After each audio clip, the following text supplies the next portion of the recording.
Hey, no, that's it for another year. There's a little snowman. Oh, hello. Hi, Happy New Year to everybody. Fox, Chris, wait. What? No, I don't like 5 more minutes. Yeah, it's them again. They're here. Oh, God. Hello. Hello. Welcome, everybody. Welcome. Happy New Year to you. Welcome to 2018. We're on the It's what, 51 weeks till Christmas? You have to do put the that. decorations Down to days and hours yet. No. You had to do that. Just put the decorations away. Too late now. It's too late, Ted. You've already incurred the wrath of the higher thing from whatever higher top the thing. Yeah, well, yeah. I like to keep the workshop nicely decorated. Yeah, there is that. Yeah, so shove that in the bottom of the Christmas tree. Put that away, and that'll do till next year. So here we are. Welcome to everybody. Welcome from Chris. That's him, and Fox. That's him. Unless you're seeing it a different way around on your screen, and then that's Fox, and that's Chris. So there we go. Yeah, it's locked on me, by the way. No, it's not. I've unlocked it now. Oh, unlocking without telling us. That's scary. No, I did it when he said, but when he mentioned Chris, because Chris was going to say something witty, but I was just being a little person down the bottom waving. Right, so yeah, as usual, with no plans about what we're going to do tonight. We do have the winners of the previous couple of weeks giveaways. We're giving a whole mess of stuff away. We've got bags full of stuff to give away. Yeah. What have we got? We've got the giveaway from the last stream, which was last year's stream. It seems ages ago, doesn't it? I know. It's like I've had a beer since then. Yeah, last year. Yeah, and then we've got the Christmas special, the Toon Tanks giveaway. Yep. And we never know what's going to happen this week. So it's up to you guys. Remember, if you want to send us your questions, you can type them in the chat. Try and type them in capitals. Is that right? They're not bold, capitals. Yeah. Try and type them in capitals. So hopefully one of the three of us might see it this time. And we've got an extra set of eyes now as Chris is joining us on a regular basis now. So we can try and look out for your questions. Don't forget, as always, if you're watching on the eModels Live webpage, emodels.co.uk/live, and you want to join in the chat, just hit the little YouTube icon at the bottom of the player, and that will take you to the YouTube page where you can join in the live chat, and maybe if you have some sticker giveaways or what have you, you can join in. And also don't forget there is a super chat option at the bottom underneath the chat window, little $sign. You can select that and you can have your comment highlighted in big blue or gold square, depends on the color, is random, and then we can't possibly miss your question. Yeah. Michael Jackerman does say Ted's video quality is appalling. He must still be on that laptop. So yes, he is still on the laptop. I am still on the laptop. Yeah, I'm trying to sell a few things so I can get the PC repaired. So hopefully in the not too distant future, we might have the PC back, sort of be back to the usual terrible quality videos. Wait, hang on, you're selling your house, so that must be a hell of a PC.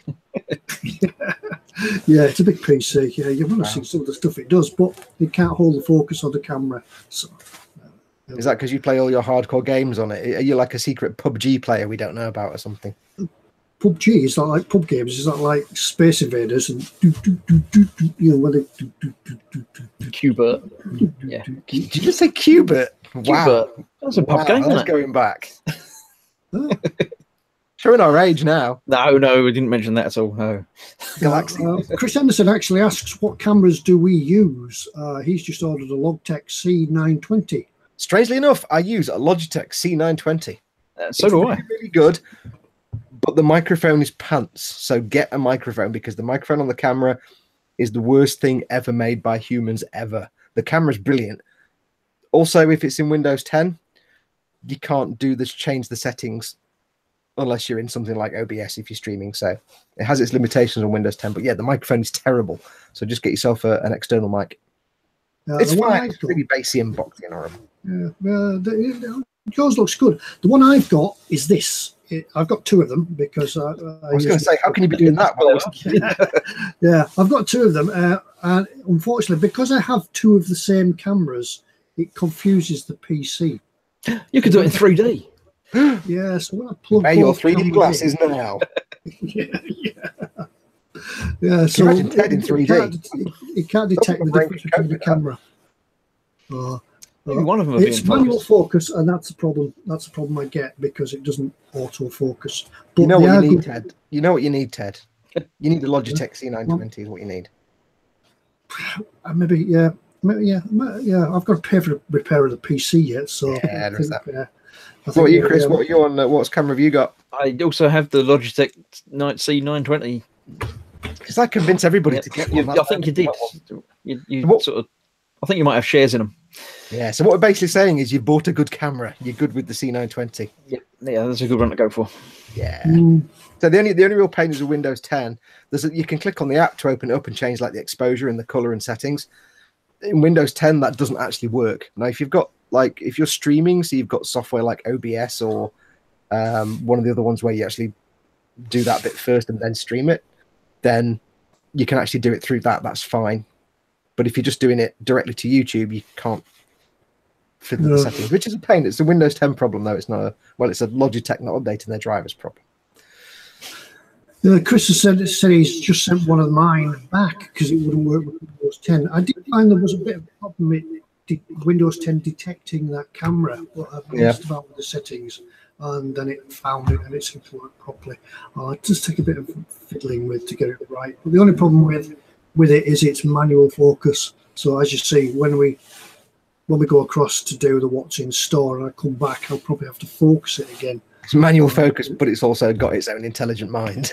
Yeah. So you, I'm just going out of focus. Manual It's focus. auto unfocus. Yeah. Sorry, Chris, say again. Auto unfocus. Yeah, it's auto bizarre. Yes.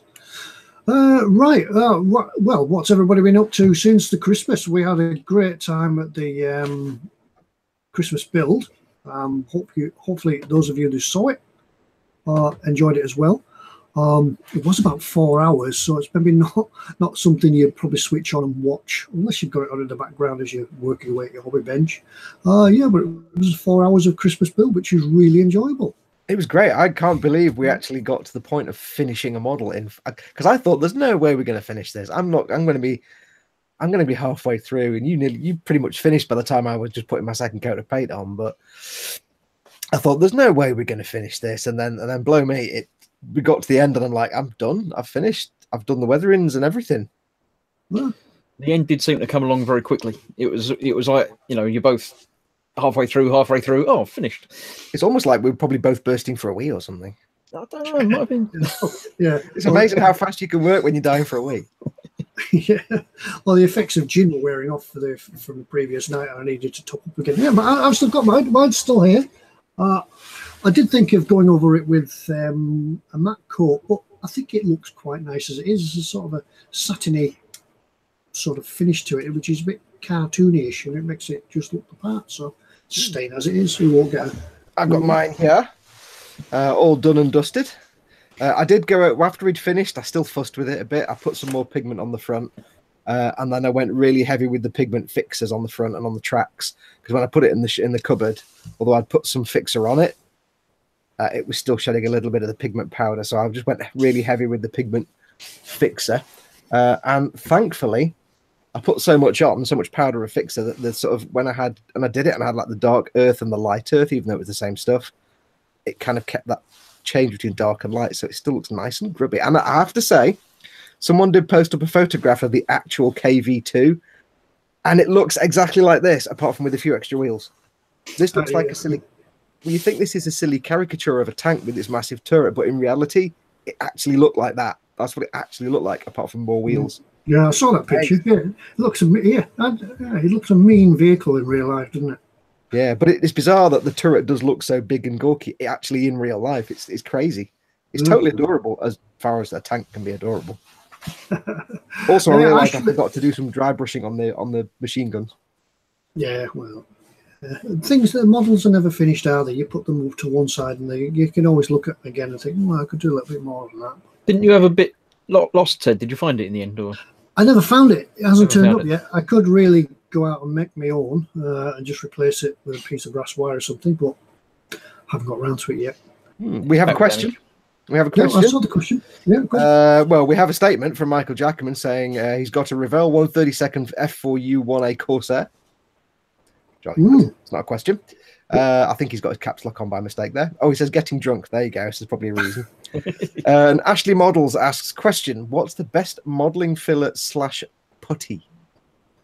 Well, I suppose you could always make your own sprue goo. Sprue goo. Everybody must have sprue goo by now. That's just glue. Hang on. Sprue goo. Sprue goo. Yeah. Does it on the label? You've got the same label as I have. I know. It's almost like you've been in my room. That's all right. Yeah, the other one I use, excuse me while I make a rattling We'll explain what noise. sprue goo is in a minute. Yeah, excuse me while I make a rattling noise in the background. Okay. Well, I'll distract them by talking to them. I've used a number of different fillers, but the only ones I like doing now are sprue goo and just glue. But I have used milliput, which comes in handy. Yeah, Depends. I have Go on, Ted. Squadron products, Squadron putty. It comes in green and it comes in white, and it's pretty good to use straight out of the tube. Yeah, I use that one, and I also do have, which comes in useful at times to time. Michael Jackerman says he uses Squadron Beam, but it's very poisonous. Yeah, don't lick your fingers after you've used this stuff. Another one I do have as well is Valero.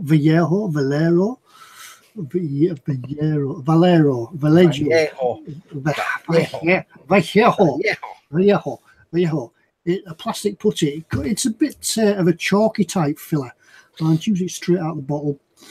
Really just for filling very tiny small gaps, and it's usual. So big gaps, use some Squadron. Small gaps, use some Valero.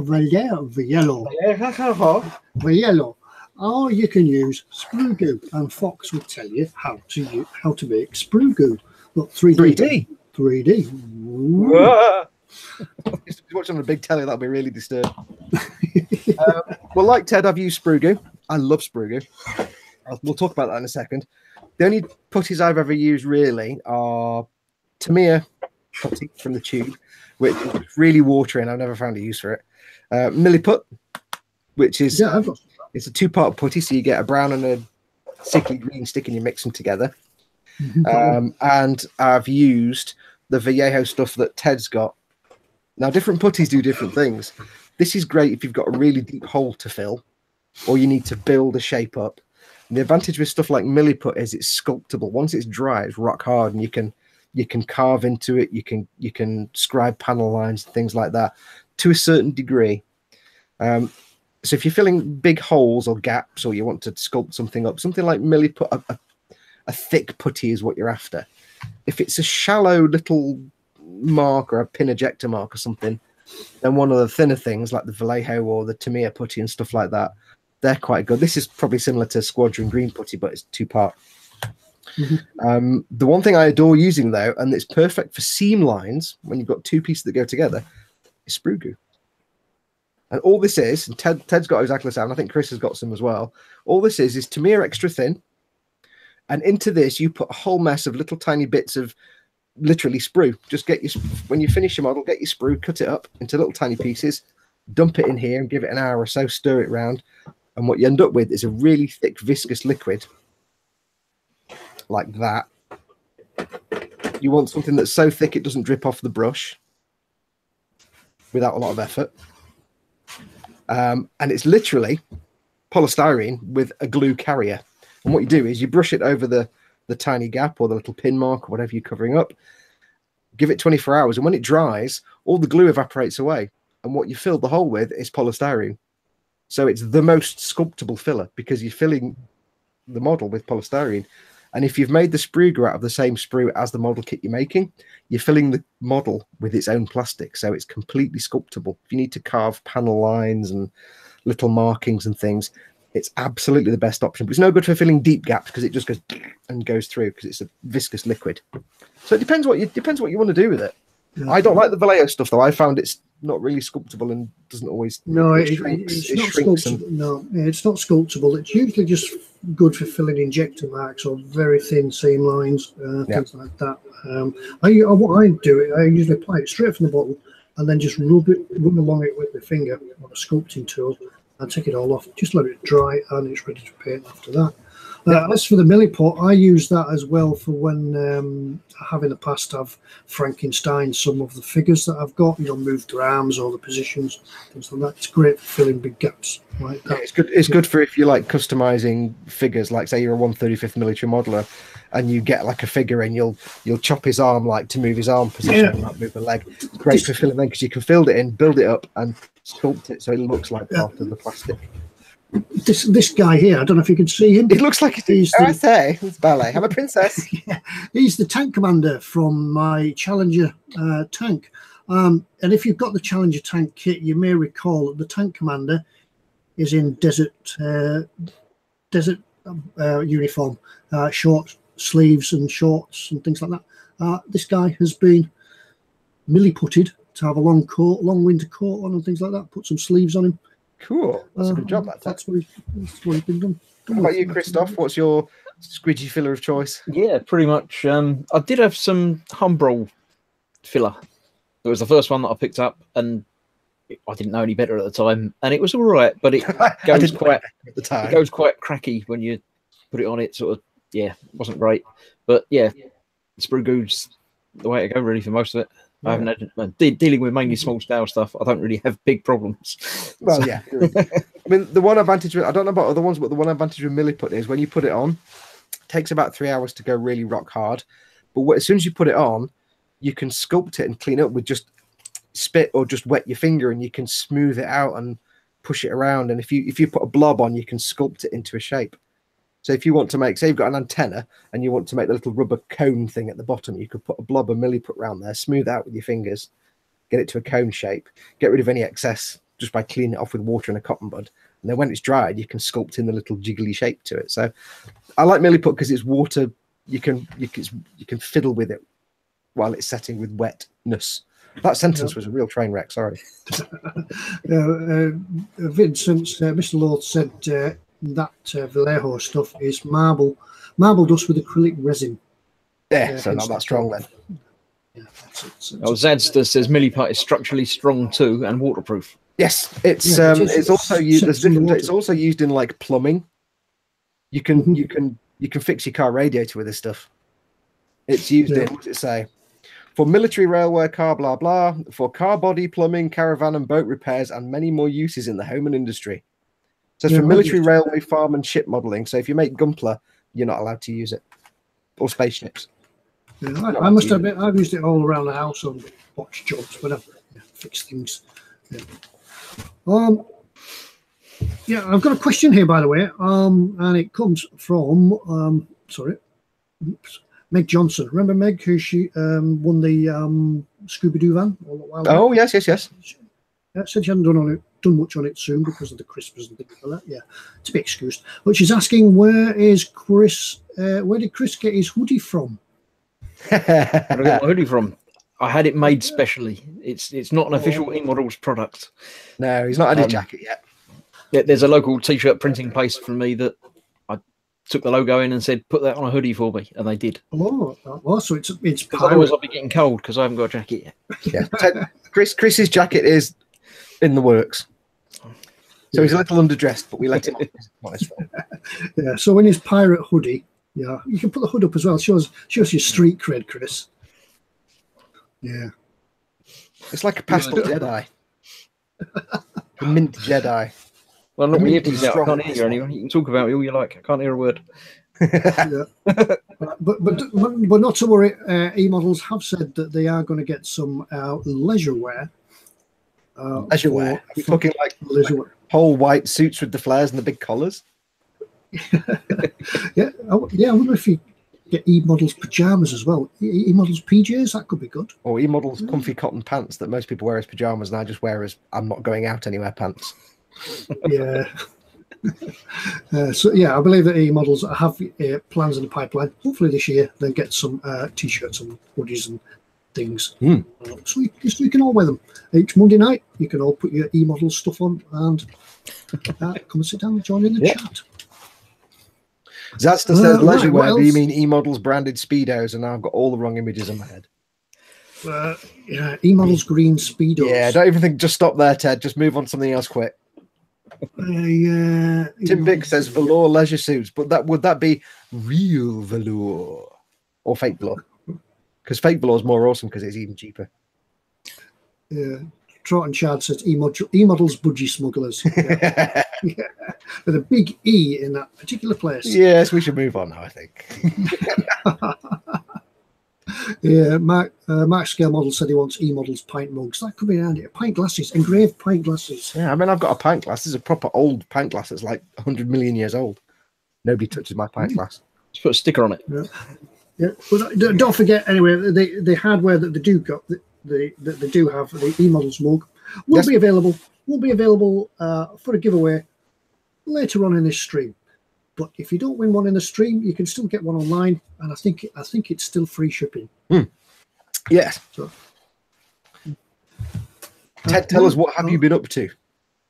What have I been up to over the Christmas period? Have you got much done on your tube of underwaterness?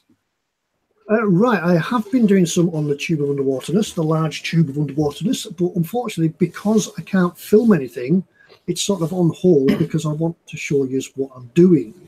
If you're with me, yeah. So your PC burped and went wrong. Yeah, the PC crashed quite dramatically, so I took it to the man in the hospital, and he put it into recovery mode, and haven't heard from him back since. So I've told you, Ted, it's those websites, mate. It's those websites. I've told you about them before. Yeah, I can send you proper links. You just it's going to alternate model suppliers that does it. So, I know. So it burns your hard drive out. eModels will put like a little keylogger on there, so every time you go to a different model site website, it goes, "Oh, I'm not having that. I'm going to wipe your hard drive." Yeah, but what I have been doing in the meantime, I've sort of been sort of doing a little bit extra on the bench and sort of breaking the mojo from the submarine as well. I have been doing the little find the box. I shall lock it on you, Tedward. I've been doing the box under here. I've been doing this little thing. Remember this? 1974 it came. I made that. I think a lot of people have made that. I remember. I've got that. Yeah, I've got that in my cabinet downstairs. I remember making it as a kid. 1974. I must have made it when it was new out. But for a 1974 model, it goes together like a little dream. Lovely. It's quite nice back working in this scale again. I'm certainly doing it a little bit different to what I did when I was 14.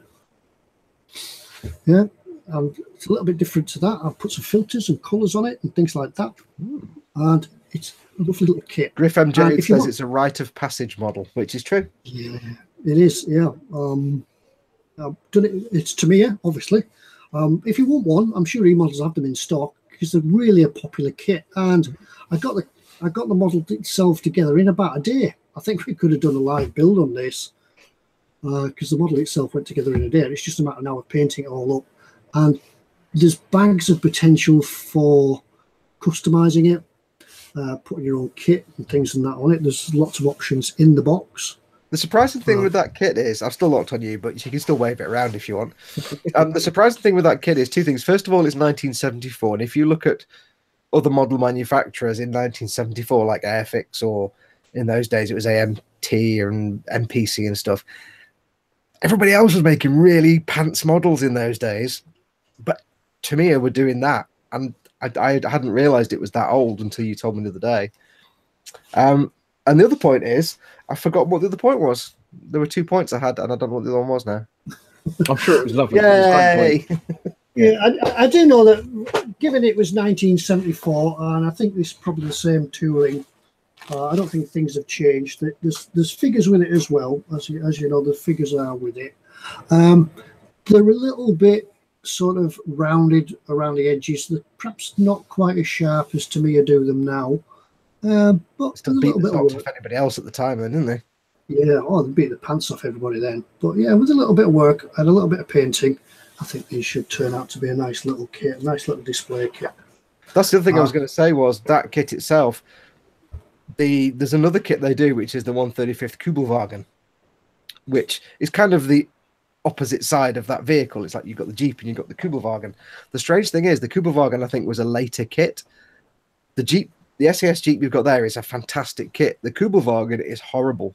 It's not a great kit. It just doesn't go together very well at all, which is weird to me. And it's a later kit as well. So it is a little diamond that kit, that little Jeep. Yeah, I'm really enjoying it. It's bringing back memories. I'm trying to do it justice. It's looking good. I keep coming in the bench and having a look at it. I've just got to the stage now where I've just done some chipping and things on it. I've gone over the top of it with to me a desert yellow, as it recommends in the box. I thought it looked a little bit too brown for me, but that's maybe just me having a mind flip, and I'm confusing it with Dunkelgelb and things, which is a little bit lighter. Dunkelgelb. Yeah, but I've chipped it with green. I'm putting it there. It's been shipped over to North Africa in green, and they've blasted some sand colour over it. So that's what I've done. Got a question from our Ashley Sparrowhawk. Question for Fox: could we see the F-15? I don't know what that's about. No, I don't do aircraft. No, so, unless I've missed something, I'm not sure what that relates to. Yeah, there was a question a bit further up from Road Hobby Corner.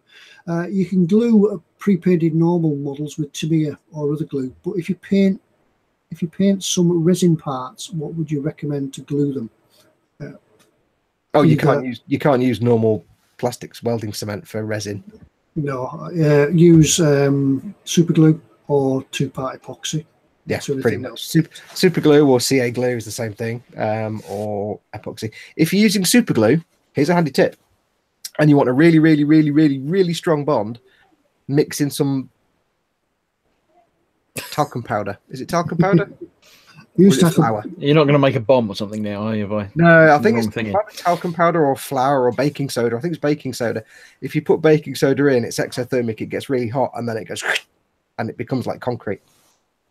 Handy tip for you, but it does set very fast. So just be aware with super glue as well. Super glue sets really fast. That's why I don't do resin kits, because you've only got a very tiny amount of time to get it lined up. If you get it wrong, so people have just noticed that TK's in, but he's been in for ages. But everyone's saying hello to TK. Yay! Except for Trout and Child, who says hi, Fox's mum. She'll shout up in a minute. HG Barnes says baking soda. Keith Denny says corn flour. Yep, that's another one. You can use that. You can use that as well. Baking powder or such, or French chalk, anything like that, with super glue as a filler as well. Going back to what we were on about before. Yeah. But for some reason, they always make the super glue set super rock hard. The thing with super glue is it's very, very strong, but it can't take torsional stress. If you drop a model that's glued with super glue, it'll just fall apart because you can't pull the pieces apart. Oh, we got a hand. Yeah, you got a hand. Got a hand. I know. It lives. Caught me off surprise there. Super glue itself, if you've got two pieces, you can't pull them apart, but if you knock them, they'll just fall apart. It doesn't take torsional stress very well, and over time it does degrade. That's why I don't go near resin, because it's so much of a faff for me. I don't like doing it. But yeah, if you want to make it really strong, get some corn flour or baking soda in there. It does get very hot though, so be careful. It comes slightly caustic. Yeah. Sorry, I'm just checking my emails here, which reminds me, if you're watching this live stream on the eModels link and you're on a tablet or something like that and you can't get into chat, if you want a question answering, you can send it to me, ted@emodels.co.uk. Send it to me and hopefully we'll get your question read out while we're still live on air. So, ted@emodels.co.uk. Oh, sorry, Ted. Griff, just go on the super glue. Griff MJ says use Deluxe Rocket CA glues. Yes, they're very good. I've got some of that. Good, yeah, Deluxe, good quality stuff. Adrian David says super glue is good for cuts. It is. It was actually originally invented to seal wounds. You cut your finger, get some super glue on it. That's what it was originally designed for. Yeah. It Billy Big Balls says he's upgrading his bench. Should he splash the cash for Hobby Zone or go with IKEA units? He's asking because he sees you guys use both. Hobby Zone. I've just I've got an IKEA display cabinet, but Hobby Zone don't do glass display cabinets. That's the classic Tolfa. It's like 45 quid. But for storage and desktop storage, Hobby Zone all the way. All the way, Hobby Zone every time. eModels have a huge stock of it. If there's a particular unit you want and they haven't got it, just drop them an email because they can get it in very quick. So if you've got a particular, say you want a corner unit or something and it's not there on the site, just drop them a line because it's probably just temporarily out of stock. They'll get one in fairly quickly for you. Van Holdinghausen says, Ted, what is Britfix 74 or Brifix 77? That's what? What is? Do you guys know? Where's the question? I don't know where the question is. Just down from Tim Bick saying hello, Mum. Ted, what is Britfix 74 or Britfix 77? Was Britfix like an old Matchbox or Airfix thing? Or is he thinking of Britvic 70 something, which is a drink? Britvic 55. Yeah. Drink, unless it was like a sort of Matchbox or Airfix type thing. Yeah, sorry, I'm not too sure on that. No, I don't know. No, not sure. If anybody else knows, this is the place to ask, because if we don't know, these guys in the chat, they know everything. Lord Barkley III says, will Fox's mum get an eModels glove? eModels glove? What, for the Royal Wave? Just for popping in and saying hello. Just get a big foam finger glove like that. Alan from Northwest Modeler said, is it me or is Fox's beard got bigger? Yes, it does that. It's winter now, isn't it? I'm just letting him do what he wants to do because it's like doubling up on the insulation. I didn't expect it to kind of go out quite so far that way. I want it to kind of go more. I'm looking for the kind of Edwardian kind of pointy thing, but it's just not happening now. So apparently, Britfix was a model glue in the 70s. Okay. All right. Oh, hang on. Yes. Wait. Yes. It was a tube, I think, wasn't it? Old 70s tube of poly glue, Britflix.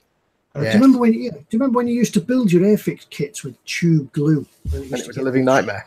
And it used to get all stringy before we ever knew about liquid polys and things like that. It's tube glue, strings everywhere. Yeah, Von Holdinghausen says Britfix left. I can't read today. Britfix left fantastically long strands of semi-dried glue. Ah. Handy hint: if you're ever going to make a model and use glue, don't ever use tube glue. It's just the worst decision you'll ever make. I don't actually remember it, but I do remember tubes of glue. Yeah, that's. Yeah, now he said that the name is making sense. Griff MJ says, "Oh yes, it was a yellow and black tube." No, Urgh. No, yeah, Zad said that was Urgh. Another one was Copydex, wasn't it? I don't know how that stuff ever stuck anything. I don't know what Copydex. That was a Tipex thing, wasn't it? No, it was like a rubber, like glue. It was latex glue. Was it? I don't know. Like just never seen. No, a little bit like the texture PVA, but it was a silicon, a rubbery type glue. I don't know. When it dried, you could roll it in the balls because it never seemed to stick anything.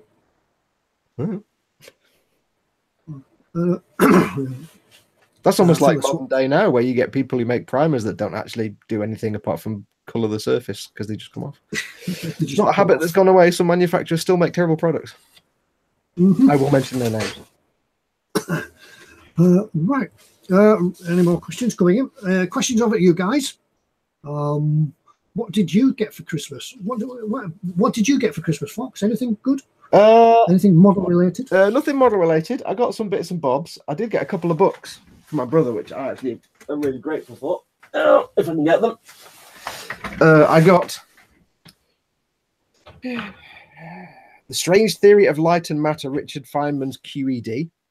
I love me some physics, and Richard Feynman is a hero of mine, so I'm going to enjoy reading that. If you don't know your quantum mechanics and you've never heard of Richard Feynman, go on YouTube, Richard Feynman. Genius. And I also got The Tyrannosaur Chronicles, The Biology of the Tyrant Dinosaurs. I'm also going to enjoy reading that. Yeah. I like me some dinosaurs and I like me some physics. And there's actually, even in it's the old style where you get a book of words with colour plates in the middle. Look at that. Ooh, it's like classy and everything. Is there an index? Is there an index saying list of colour there is an index of several pages. List of colour plates. List of colour plates. A. I'm looking at dinosaur poop. I'm going to close the book now. There was a fossilized coprolite. Yes. I love paleontology and I love physics. So those books are just mad. Lord Hobbit Corner. Has he got a 50-inch telly where he watches us on? Did he get that for Christmas? Ooh, really? Awesome. That's us. Yeah. Tim Bick says everyone loves dinosaurs. There's probably some people that don't, but we don't talk about those people. They're not normal. Chris, what did you get for Christmas? Anything model related for Christmas? I've got a book as well, actually. I've got the big... Oh, yeah, you got your awesome... I shall lock it on the big, huge book of dioramas. Oh, that's not a big reflecting book, everywhere, which is big, expensive, heavy book that I've flicked through but haven't really read because it's scary. Well, if you send it to me, I'll read it and then tell you what's in it. Well, I'm pretty sure some of these, they're not actually models. They just taken pictures of things outside and said that they're models because they're just too good. But, now you're going to have to do dioramas all the time now. Yeah. Just while we're on about Christmas presents, there is a question coming, a serious question. No, not a serious one. A serious question. We'll go back to what did you get for Christmas in a minute. Orsic 9000. I'm reading it out before it disappears and I forget about it. It says, how would you go about weathering a nuclear submarine? There is a technique to weathering submarines. And if you send me your email address, or if you email me at ted@emodels.co.uk, I can send you a link. I'll put that in the chat for people. Hang on. Yeah, I can send you a link to how to paint and weather submarines because it needs a certain sort of technique. You will find that a submarine has a waterline on it where it sits alongside in the dock. Gathering greenage on a waterline, but below that it will be clear and clean. Yeah, one of the mistakes a lot of people that make ships and things like U-boats and submarines is they do lots of rust and stuff under the waterline. No, unless it's been sat in dry dock for 6 months, you don't get rust and corrosion of the waterline. You get things growing on it, but you don't get corrosion. You don't get rust, streaks. Yeah, you wouldn't particularly get much rust on a nuclear submarine anyway, mostly because it's probably covered in rubber tiles and things like that.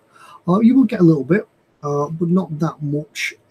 As they spend most of the time underwater, rust needs oxygen to go rusty. So there's a technique. So send me your details and I'll send you a link across to painting. I mean, just from memory of, images of modern submarines, I would guess the only real weathering you're going to have is above the waterline, because they are all covered in that rubber plating, some kind of like just light grey and medium grey streaks going down, because you get the runoff and you get that kind of grey streaky pattern, don't you? Yeah, you'll get an algae type growth going on it. And yeah, you'll get that sort of rim around the submarine. Vincent and Mr. Loth's model making says they won't really have any green stuff on it because fouling is bad for the acoustic signature.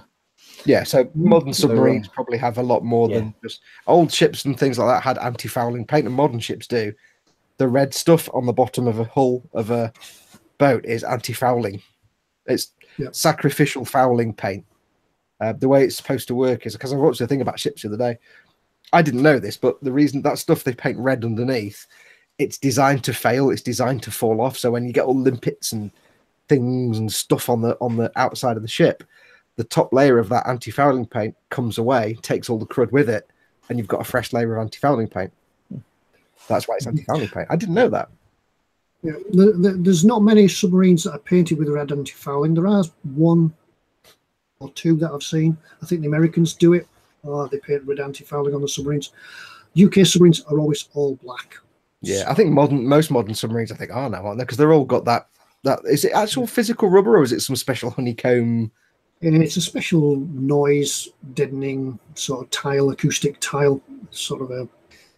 It absorbs the radar signature, This way you could actually tell us what it is, but you wouldn't be allowed and you'd be taken off and shot. Yeah. I think, hang on, there's somebody knocking at the door at the moment. They absorb. It's like the what's that aircraft called? Sorry, I'm not into aircraft. The stealth one. The stealth one. Yeah. The tiles on it absorb the radar signature. That's how it works. Zadster says Fox was watching the same program as me last night. Not the one about ships. That was ages ago. I saw that. It was where they were taking a ferry apart and rebuilding it or something, I think. Somebody asked about that Typhoon class. Somebody asked about that dinosaur book, so they're going to get it. So just in case you missed it, it's called The Tyrannosaur Chronicles by David Hoon. So just hold it there for a second. So whoever's wanting to go and get it, The Tyrannosaur Chronicles. I'm not ready yet. It might be pants. I don't know. But it's got a dinosaur on the front, so it's obviously going to be brilliant. Yeah, does it tell you how to paint dinosaurs? Yes. Michael Jackman says, were you referring to the SL-71 Blackbird? Possibly. Yes. And probably, TK's I don't know. As I say, I don't do aircraft. Sorry. Zadster says, yes, it was the ferry refurbished program. It was repeated last night. What a bizarre coincidence. It's a while since I watched it. Right. So we never got around to asking Chris what he'd been working on. We got sidetracked, didn't we? I've been doing my tugs. Oh, you've been tugging. Ted. One old tug. Knackered old tug. Which, I'm going to make it more knackered and obviously heavily weather this one. This is the knackered old one. And I have a new shinier one that's less knackered. Only Chris can have two tugs in a box. Only half a tug, because this one's going to go on a water diorama, so I don't need to do the bottom bit of it. Ooh, he's being all clever and doing a waterline model. Which kits are those then, Chris? They are the Revel 144. Fair play 1, 2, 1, 3, or 10 apparently. I didn't realise they were 144 scale till you told me. God, I suppose it's kind of obvious that it's 144 because they're like this big, and you think, oh, they must be like 1 to 100 or something. But no, they're 144. Those are big things, aren't they? Yeah, I think. Well, they got to tow around lots of big boats and things, haven't they? So they've got to be quite substantial, I think. So, how have you found the build? How is it? It's all right. The lower part of the hull didn't go together quite right, but with a bit of clamping and gluing and hoping it went together okay. I didn't need to fill anything. The top bit, the cabin bit, I built separately and then put on, and it all lined up nicely. It all fitted together, and it's gone on. So good. Yeah, so far so good. I shall be doing the top tower, and then there's a huge mast of radar and communications arrays and things like that all over it. So it's getting there, and then there's the heavy weathering to do on the one, and then building a diorama. Yeah, then the bit you're trying to ignore is the how to do water moment. Yeah, well, I've got some water effect bits, aka water foam and other things. So I'm going to play around with and try and figure out, and maybe hopefully it will look all right. Cool. Cool. Yeah. That's looking really good. Are you doing it at sea or are you doing it alongside? I'm doing it alongside. The plan is I'm going to have the old knackered one sort of in a dry dock up out of the water, and then the new one on the water next to it. So you've got to build a quayside as well. So that's sort of some sort of slipway or something, or Cool. You want to get some of that dense foam you can get that's sculptable. I can't remember what it's called. You know, it's like a block of foam, but you can actually sculpt it. Like the Oasis thing for no, but it's not stuff. It's proper. I can't remember what it's called. It's got a special name. It's for artists and people that build like sets and things and models. Right. It's a block of foam, but you can actually carve it into shape. So you could carve like all the little sort of bits of stone around the edge of the key and stuff. Yeah, I think you're going a little bit adventurous for what I'm going to be doing. I'm going a bit too far there, aren't I? Yeah, I might do it on a beach. A dry dock right on the beach. Yeah, but if you committed yourself to building a quayside, there's a lot of work there. Yeah. Myself, I've not done a great. Well, I've been busy over the last few weeks. I haven't finished that big, massive Gundam unicorn yet. It's been gunk washed and it's sitting there waiting to dry for 5 days. So while that's drying, I took advantage and I've started on my Warhammer Storm Wolf. So I have me top bit, my bottom bit. And I did me cockpit. It won't come out on camera, but I've been painting me cockpit today. I've not painted the Space Marine that goes in there yet, but that's all done. And I've decided for this, even though it's a completely fictitious Warhammer space vehicle, I decided to give the interior the proper zinc chromate color that you get in old aircraft, because they used to have bare metal and then just spray it with zinc chromate as an anti-corrosion coat. That's why the interiors were green. So I decided to give it a nice green interior. So that's what I'm up to. It's not finished yet. There's loads of stuff still left to do. And I was telling Ted before, there's all this engine gubbins. You don't really see it. There's all this engine gubbins at the back. I kind of got inspired by Ted's U-boat engine. So I kept it with the greens and the faded reds and stuff. So that's coming on quite nicely. I'm hoping to have it done in just a few days, because once I've got the interior done, it's all the fun of painting all the gold and stuff on the outside. So that's going to be cool. And of course, it does mean I get to build and paint Space Marine. Yes. Yeah. Space Wolf, or Space Puppy, as I call him. So that's kept me busy. So I'm having fun with that, because it's the thing I love about Warhammer is you can brush paint it, because it's designed for that, and they're just great fun. I'm more relaxed when I'm brush painting than anything else. I love brush painting little details. And today, for the first time, I tried the proper tabletop gaming thing of putting your elbows on the desk and holding the piece when I was doing the cockpit. Instead of hunching over my desk like this, I had my elbows on the desk, piece in my hand, and I had my brush like that, and I was doing that, brushing it properly, which also made it easier to film, but I was doing this. And I'll tell you what, if you're used to hunching over your desk and painting like this with little details, try it like that.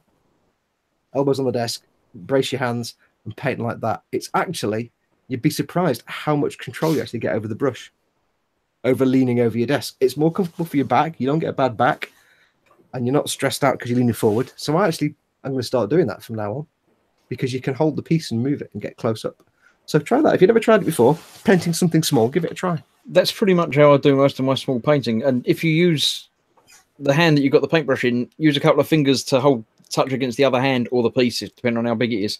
Gives you a lot more stability and able to be controlled rather than trying to just hold. It gives you a bit of like a third point of contact.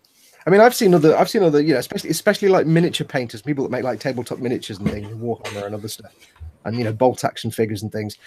You see them do it, and I'm like, they're like this painting. And I've tried it in the past, and I've been like, oh, I couldn't film it in the past because I couldn't get the camera anywhere near. And when you paint on the desk and you're trying to film it, of course, you've got your hand in the way and the camera's there. But doing it today, for some reason, it just clicked, and I was like, wow, I can actually film it because I can get my hand out of the way of the camera. I can get the camera close. I don't have to be too close to it. I think my eyesight suddenly randomly improved, and I'm getting great control. So it is, if you've never tried it, like Chris says, he does it now with his tiny stuff. If you've got little details to paint, just do it like that, because you get so much control. I was painting little tiny lights, and it's just a dot of paint, and it was like, no problem. Whereas hunching over the desk, I'd be like squinting at it and looking down. Try it. If you've never tried it, give it a try. Or you can just get a big brush and slap it on. Go, Ted, go. Big brush. Also, I recommend getting Warhammer stuff because it's awesome to paint. Right. Right. We did ask. Yeah, we were asking everybody else what they got for Christmas as well, but I think they've moved on to other things now. But yeah, you still like to tell us what you got for Christmas? We'll be happy to hear. Adrian David says, well, he put polystyrene, but I think he means polystyrene. I guess it's a joke. When I was talking about the sculptable foam, it's not polystyrene; it's some special high density foam. And I'll look it up. You talk amongst yourselves. Kingspan insulation foam sometimes is good for carving with. For I can't remember what it's called. Hang on, sculptable. I've got some like expanded polystyrene like packing pieces, which are ideal for making bigger stuff, but you can't get any small detail into them at all. No, unfortunately, polystyrene, because it's all sort of compressed balls, it all starts falling apart when you try to get too close and cut into it. Unless you're using I think it's called EPS. Expanded polystyrene. A few people are putting things in chat. I don't know if that's what they're talking about. Comet A34 or Bronco 135, Blue Core Foam. Blue Core Foam, I think. Yeah, it's basically brand names.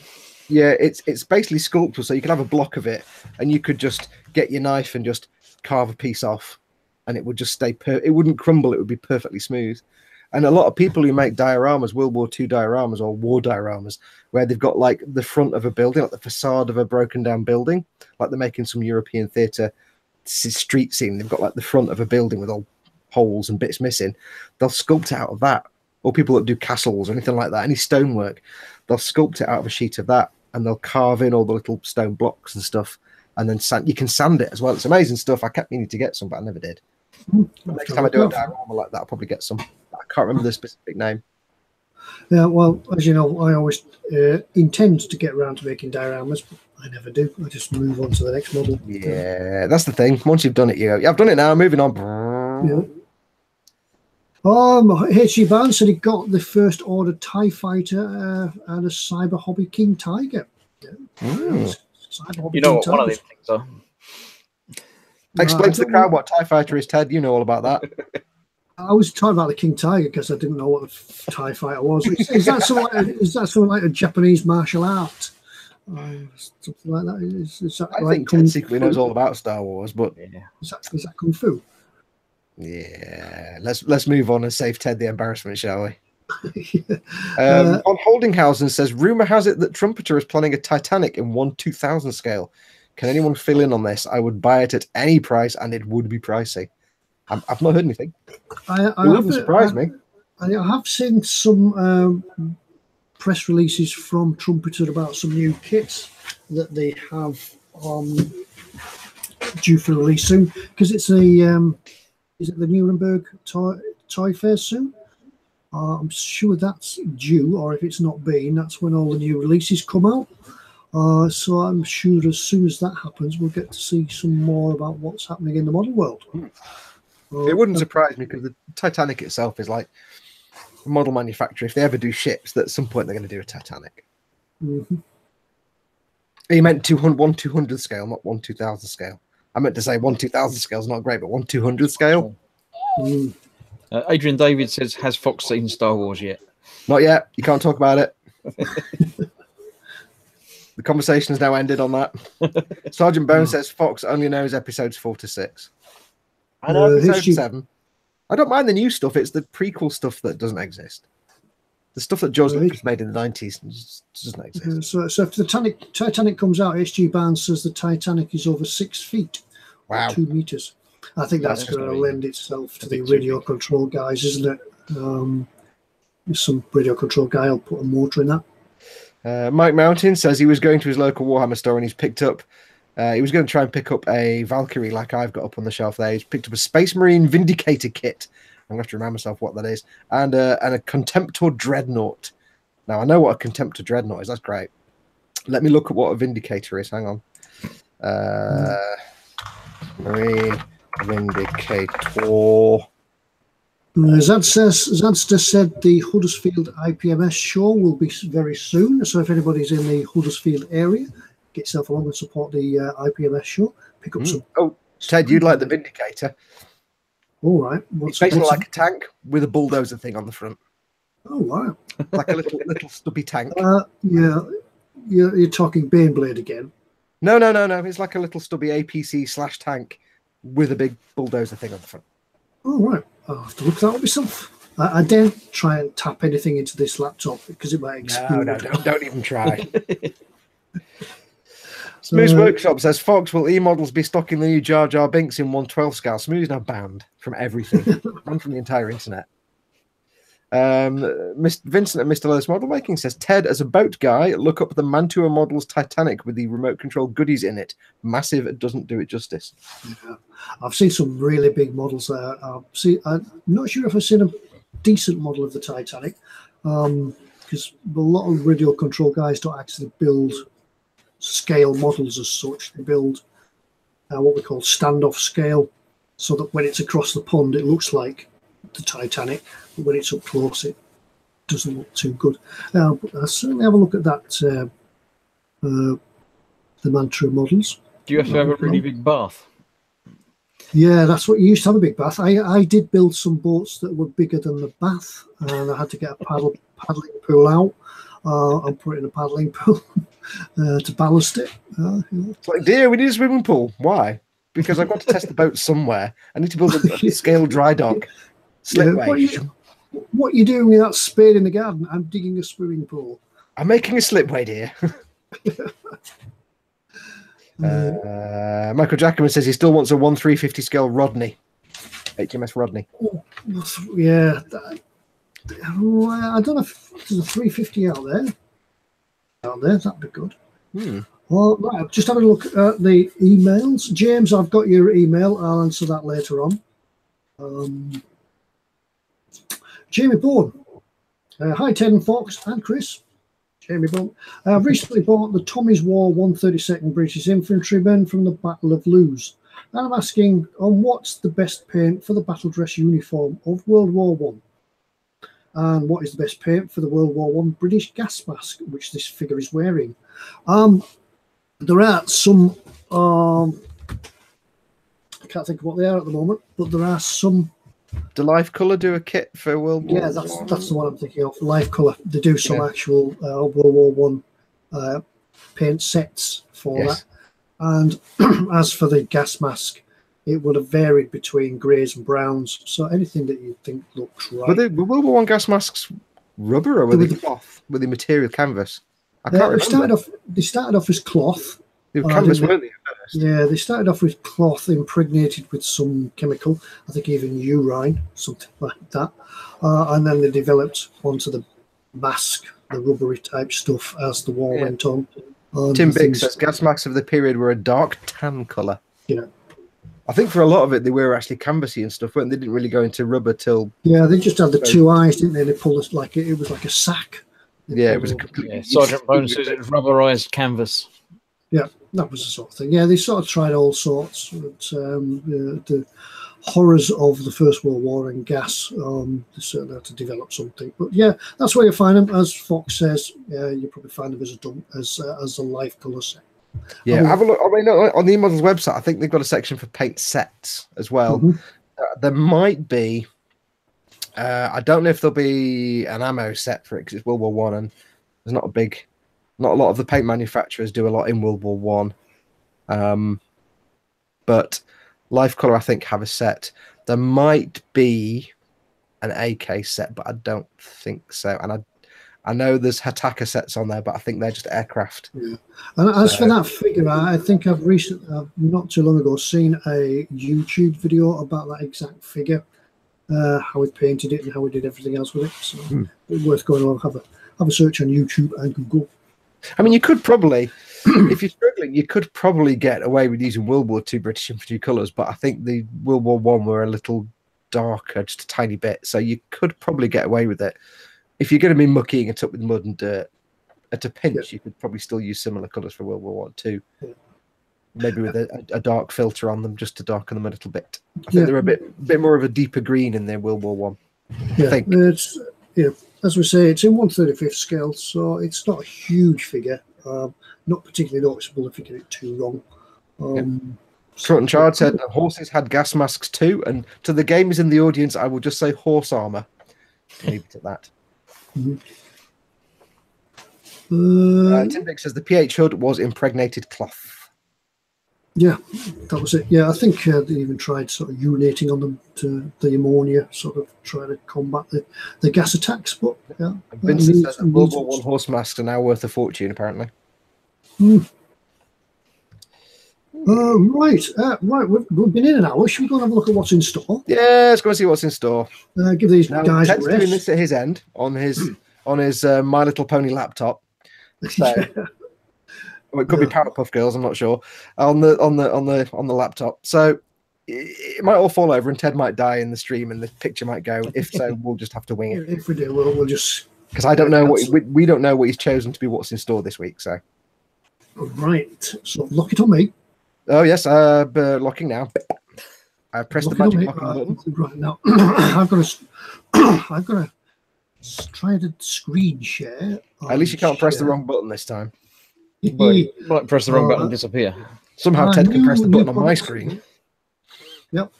These are the new products from eModels. Right, let's go back to full screen.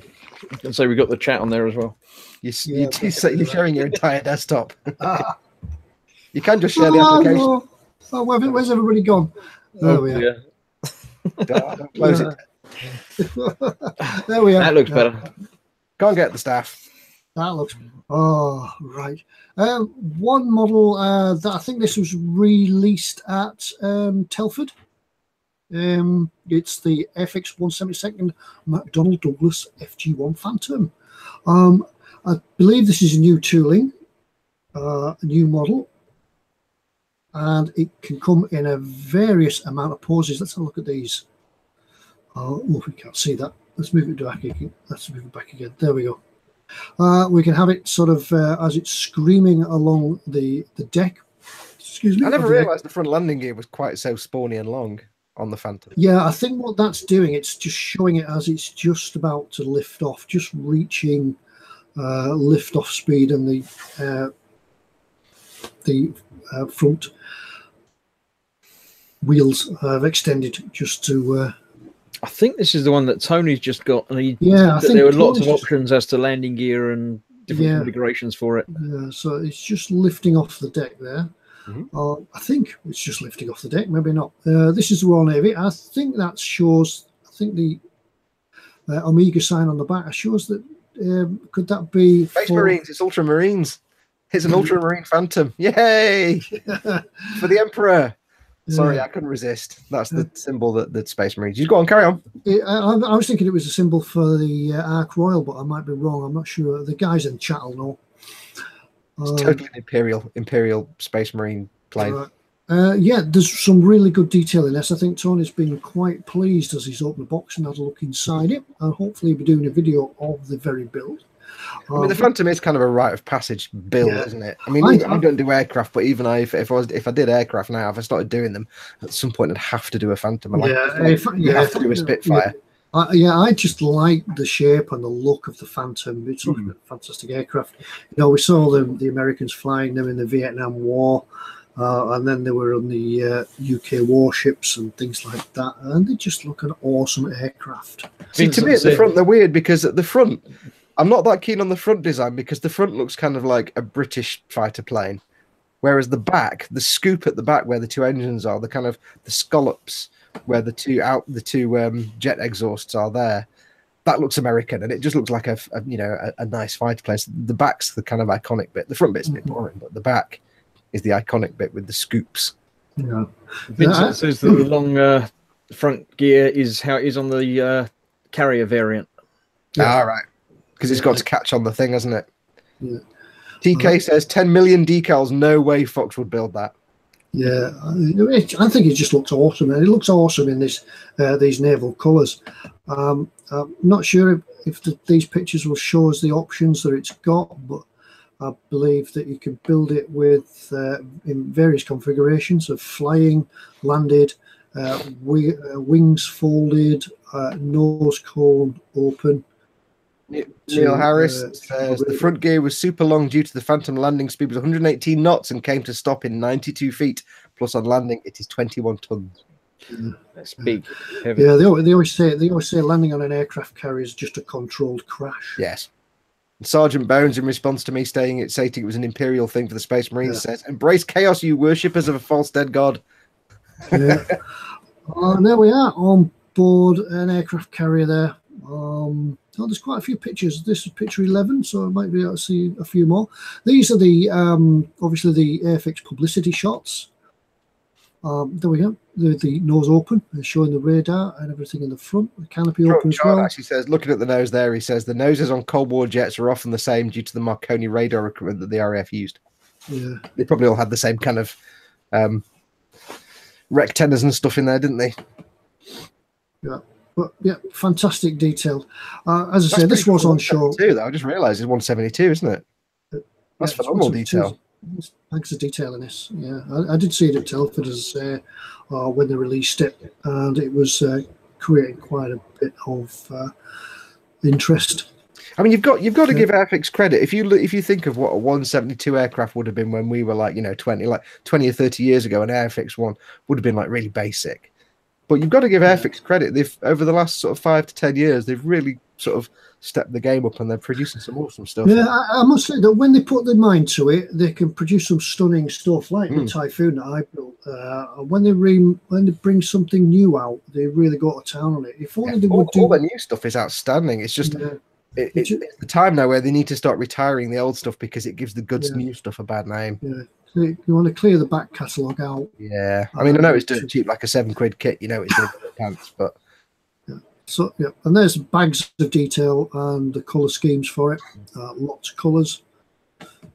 Tim Bick says not normally interested in planes, but I'd go for that. I'd really go for this. So coming up to 21, 22. There's that. So the McDonnell Douglas Phantom FG1, cracking little kit. Only 22 quid as well, pocket money. Yeah. So a few beers. Just drink a few less beers each night and go out, and you can get yourself a McDonnell. That's a big ask, Ted. That's a big ask. Yeah. Right, the next one. This one will bring shivers to TK's mind. Is the Horton. Oh, let's get the details of it. Scroll up there, well, there you go. Yeah, it's the Zuku Mura 148 Horton. And I know that TK is doing this, and I know that he snapped the wing on it as well. But he was doing a fantastic job on it. Bags of detail in this. I'm not sure, was this just a test, or was this just a prototype? Or did it was designed by the Horton brothers. They made a prototype.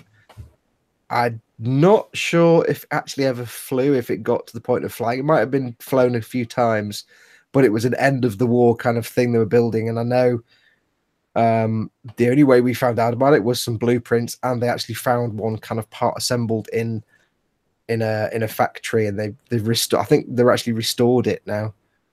But I think if I could be wrong, and TK will put me right on this. TK says it flew. Yes, it flew, but it was a kind of prototype, so it only really had test flights, I think. Right. But it was part of their big plan was to make bombers that could reach the US, and that's what they were starting to design for by the end of the war: long-range bombers and fighter planes. I know that this is a highly detailed model, and it's insanely detailed. This thing. Yeah, it's built as you see it there with all the detail. Here's some of the jet engines. Yeah, and I believe it's got a clear cover to go on it as well. Isn't that right? It comes all the outer fuselage is clear but frosted, which is kind of strange. You build it, you think, oh, they give you a clear thing so you can see all the internal, because you build the entire internal frame.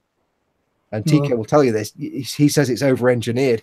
You build everything, like all the cross braces and the spars.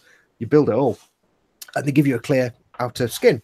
And you think, brilliant, so I can show off the interior, but it's frosted. So I don't know why they give you a clear outer skin on that. It's pretty strange. Yeah, you can see on the pictures, it's just ludicrously detailed. Yeah, cracking kit. So 148 scale as well. It's huge. Must be the last one. Sorry, just need to close that. But if you like hyper detailed model kits, and if you like hyper detailed aircraft kits, and you're not likely to snap the wing off like TK did, then you'll love it, because that's the only way to describe it. It's a hyper detailed kit. It's got a trillion pieces, and literally you do build the entire inner frame. Yeah. So I think the option is that you could do it as cutaways or leave the outer skin off if you wanted to show it. I think some of the panels are removable, or you can have them on and off. So you could have it, for example, in a landing strip with panels off, so you can show the interior. Yeah, but there we are. If you want to read up on it yourself, it's hashtag 229. I'm going to have a look on the eModels website. Remember, anything that says it's very, very fragile, but much, much fun to build. Yeah. And it's not bad for 53 quid. Yeah. It's pretty damn good. For the amount of work you'll have to put into it, that's a great kit. Yeah, cost per piece is going to be nothing, is it? No. I remember anything that we're showing on what's in store tonight. If you fancy it, if you like it, get it in your basket. Slap it in your basket. Slap it in. Yeah, because we tend to find that after we feature things on what's in store, they do sell out fairly quickly. So get it in your basket. Slap it in your basket. Yeah, because what a lot of people don't realize is that a lot of people who watch this while they're on the eModels website. So when we pop one of these up and they go, oh, I like that, ding, ding, ding, done. Yeah. So you might wait to the end of the stream and go and pick one up and be like, oh, they're out of stock. Yeah. And this one is the Kitty Hawk model, a 1 of 35 Hughes AH6J. Yeah. Anybody who watched any 80s American TV series like Knight Rider, Street Hawk, Airwolf, Blue Thunder, we know what these are. And if you were into PC flight sims and things like that, war gaming in helicopters, this was always you always had to start on this one, didn't you, before you could progress to the Apache or anything like that. And what I used to love was when you used to watch things like Knight Rider and Airwolf and stuff, and the bad guys always had the Hughes. And what they used to have was, they didn't have little rocket launchers and things. They used to have this massive square oblong box on the skids that was supposed to be the machine gun. But what it was just a big black box with a flashing light on the front, so it looked like they were firing a machine gun. It was a really cheap effect. Yeah. But they were also fine, because when you crashed them into the side of a cliff, you walked away rubbing your head. Yeah, you'd be like, oh. Well, I think like every major TV production company in the US in the 80s had at least one of these, because every A-team, there's always the bad guys, always had these. Yeah.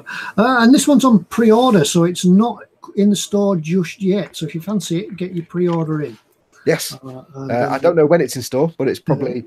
Let's have a look at some pictures. Oops. Let's have a look at the pictures of it.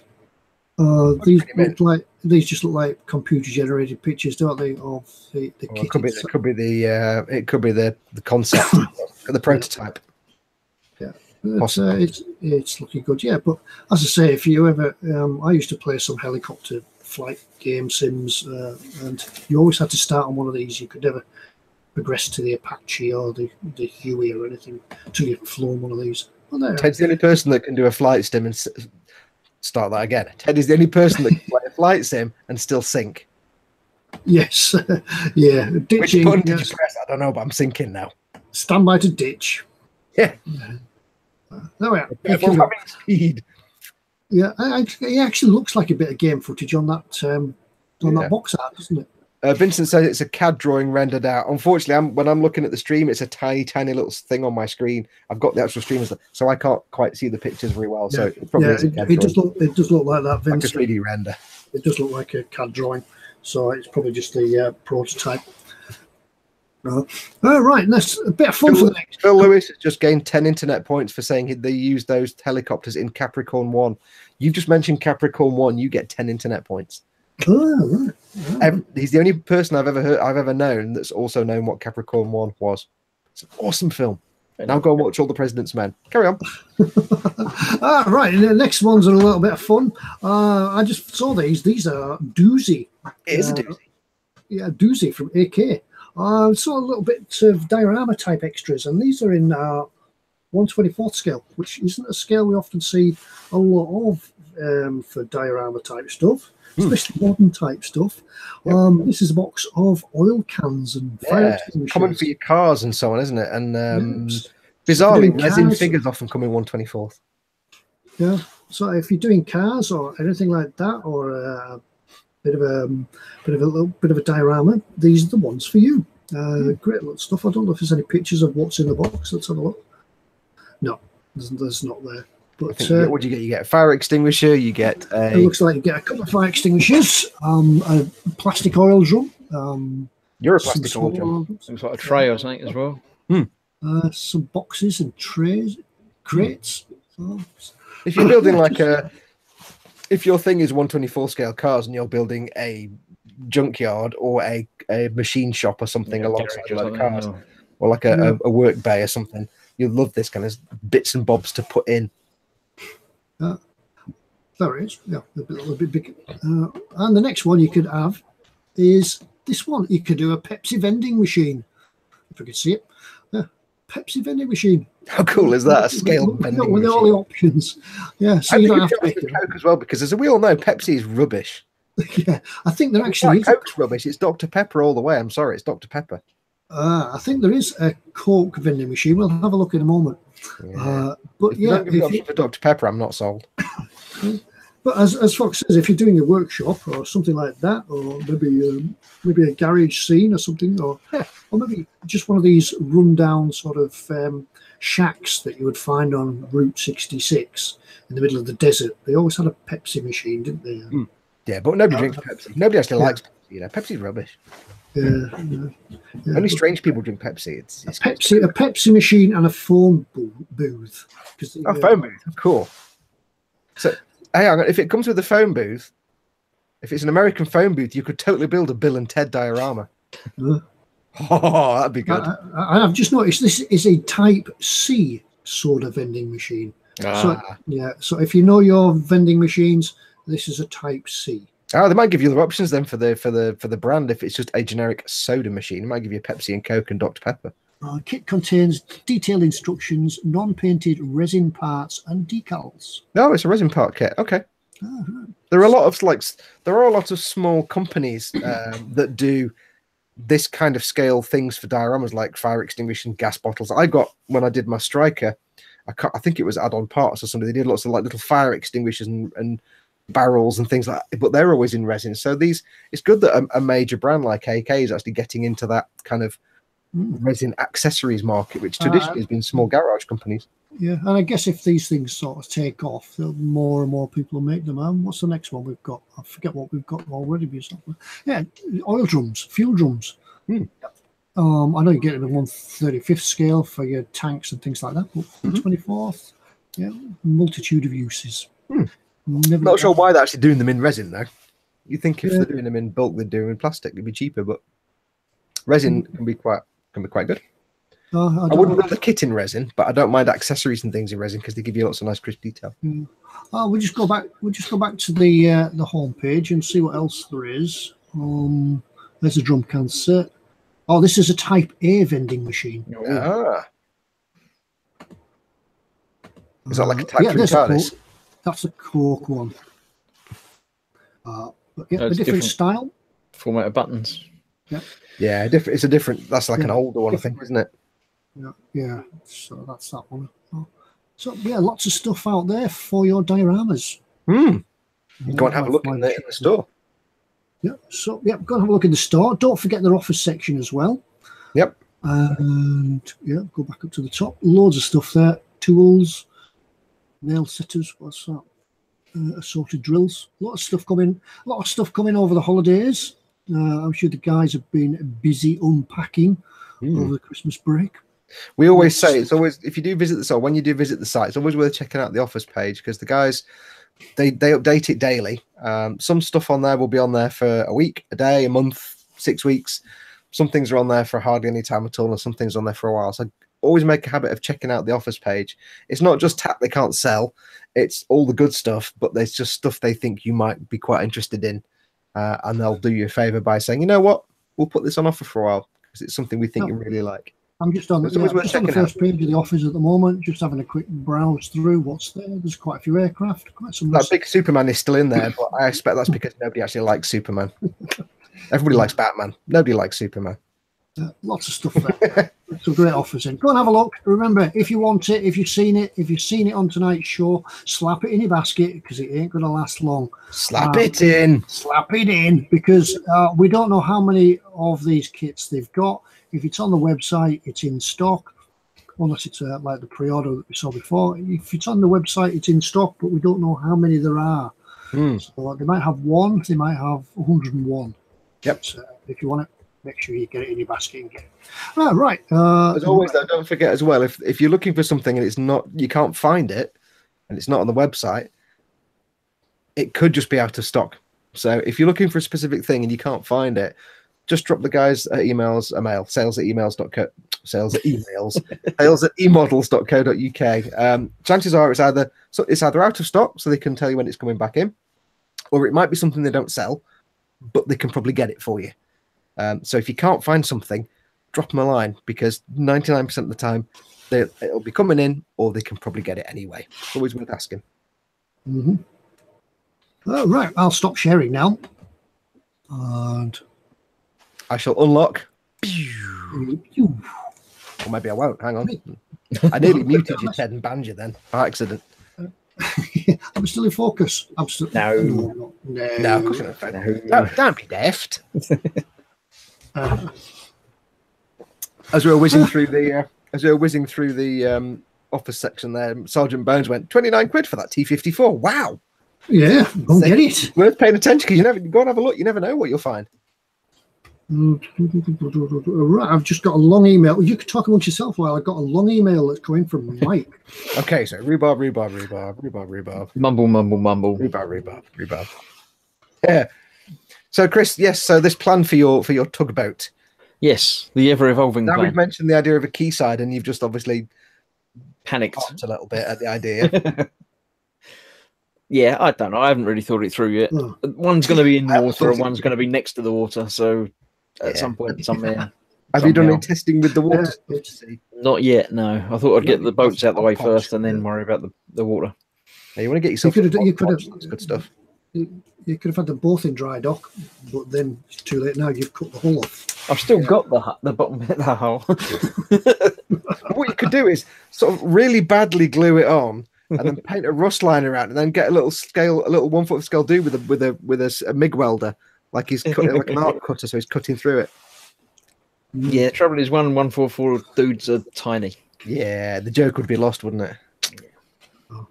Right, I've read this question from Mike Zadster. Yeah, I'll just read it. A question for everyone. We'll just get comfortable for a bit then if it's on the one. Question for everyone. I'm slowly building the Revel 124 Route Master London bus. Big. And intend to eventually build a diorama for it. It's going to be a big diorama. Yeah. Basically, a 6 foot plank with tarmac and a pavement texture. He wants to put some contemporary everyday vehicles around it, and the time period will be early or mid 1980s. That's our era. A version of the Ford Transit like what Fox built will be on it, but I'm struggling to find any other everyday vehicles. So he's struggling to find any 80s vehicles. Your answer is Tamiya. Golf. There's probably a lot of American ones, but not so many British ones. Yeah, Tamiya do the Audi Quattro. They do a Renault 5 Sport.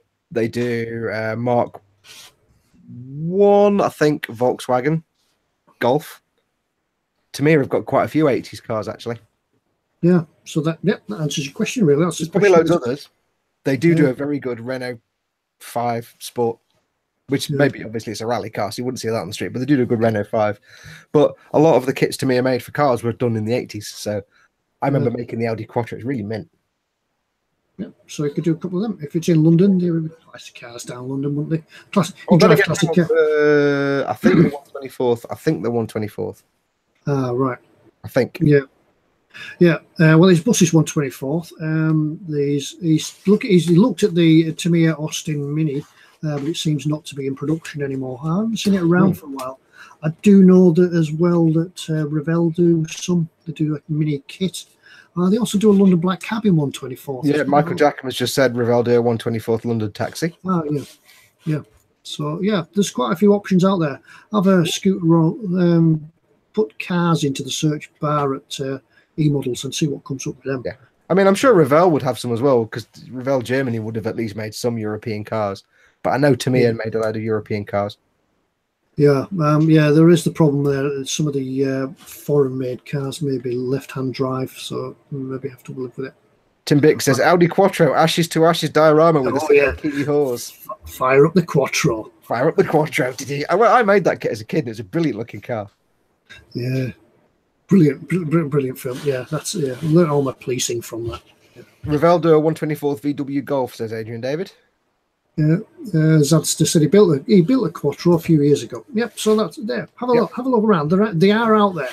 I just need to do a bit of researching for it.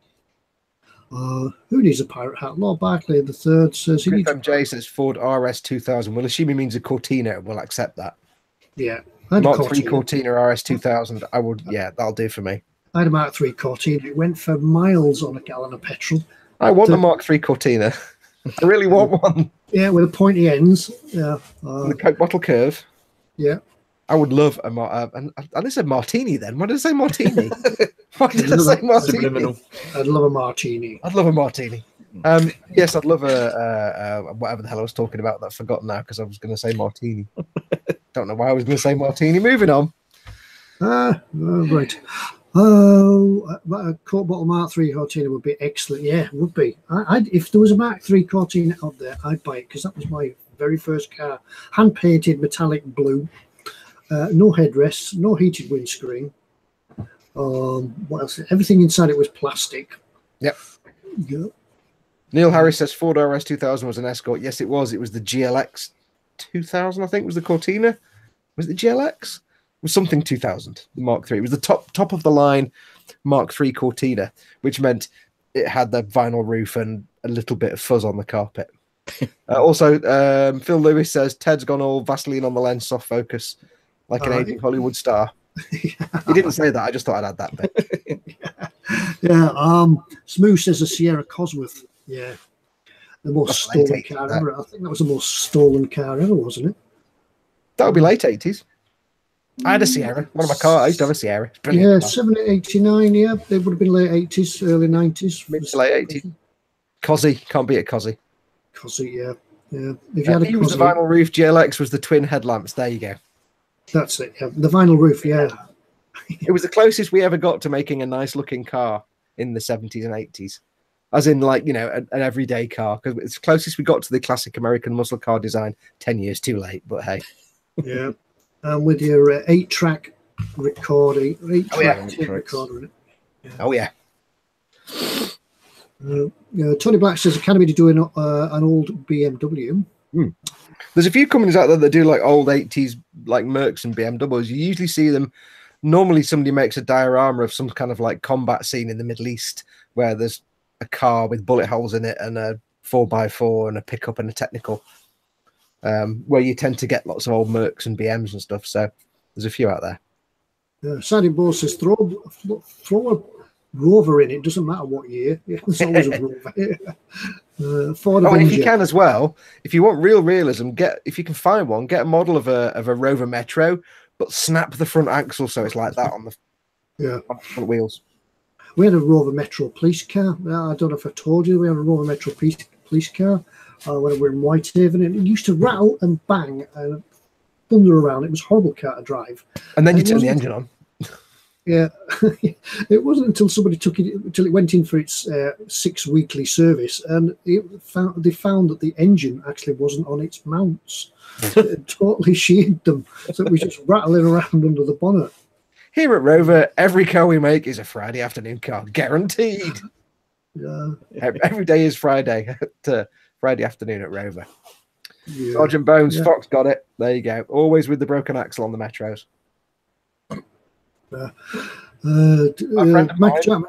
Friend of mine I used to work with actually had a Metro, but her husband used to work for Tag Heuer, the people that do the watches and stopwatches for races.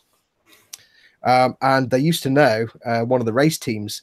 So the race team actually gave them a rally Rover Metro. It was a full rally spec Rover Metro because he was retiring, and it was one-off. It was an absolute one-off. It had all the intakes. It was like proper. It was worth a fortune, and it got nicked.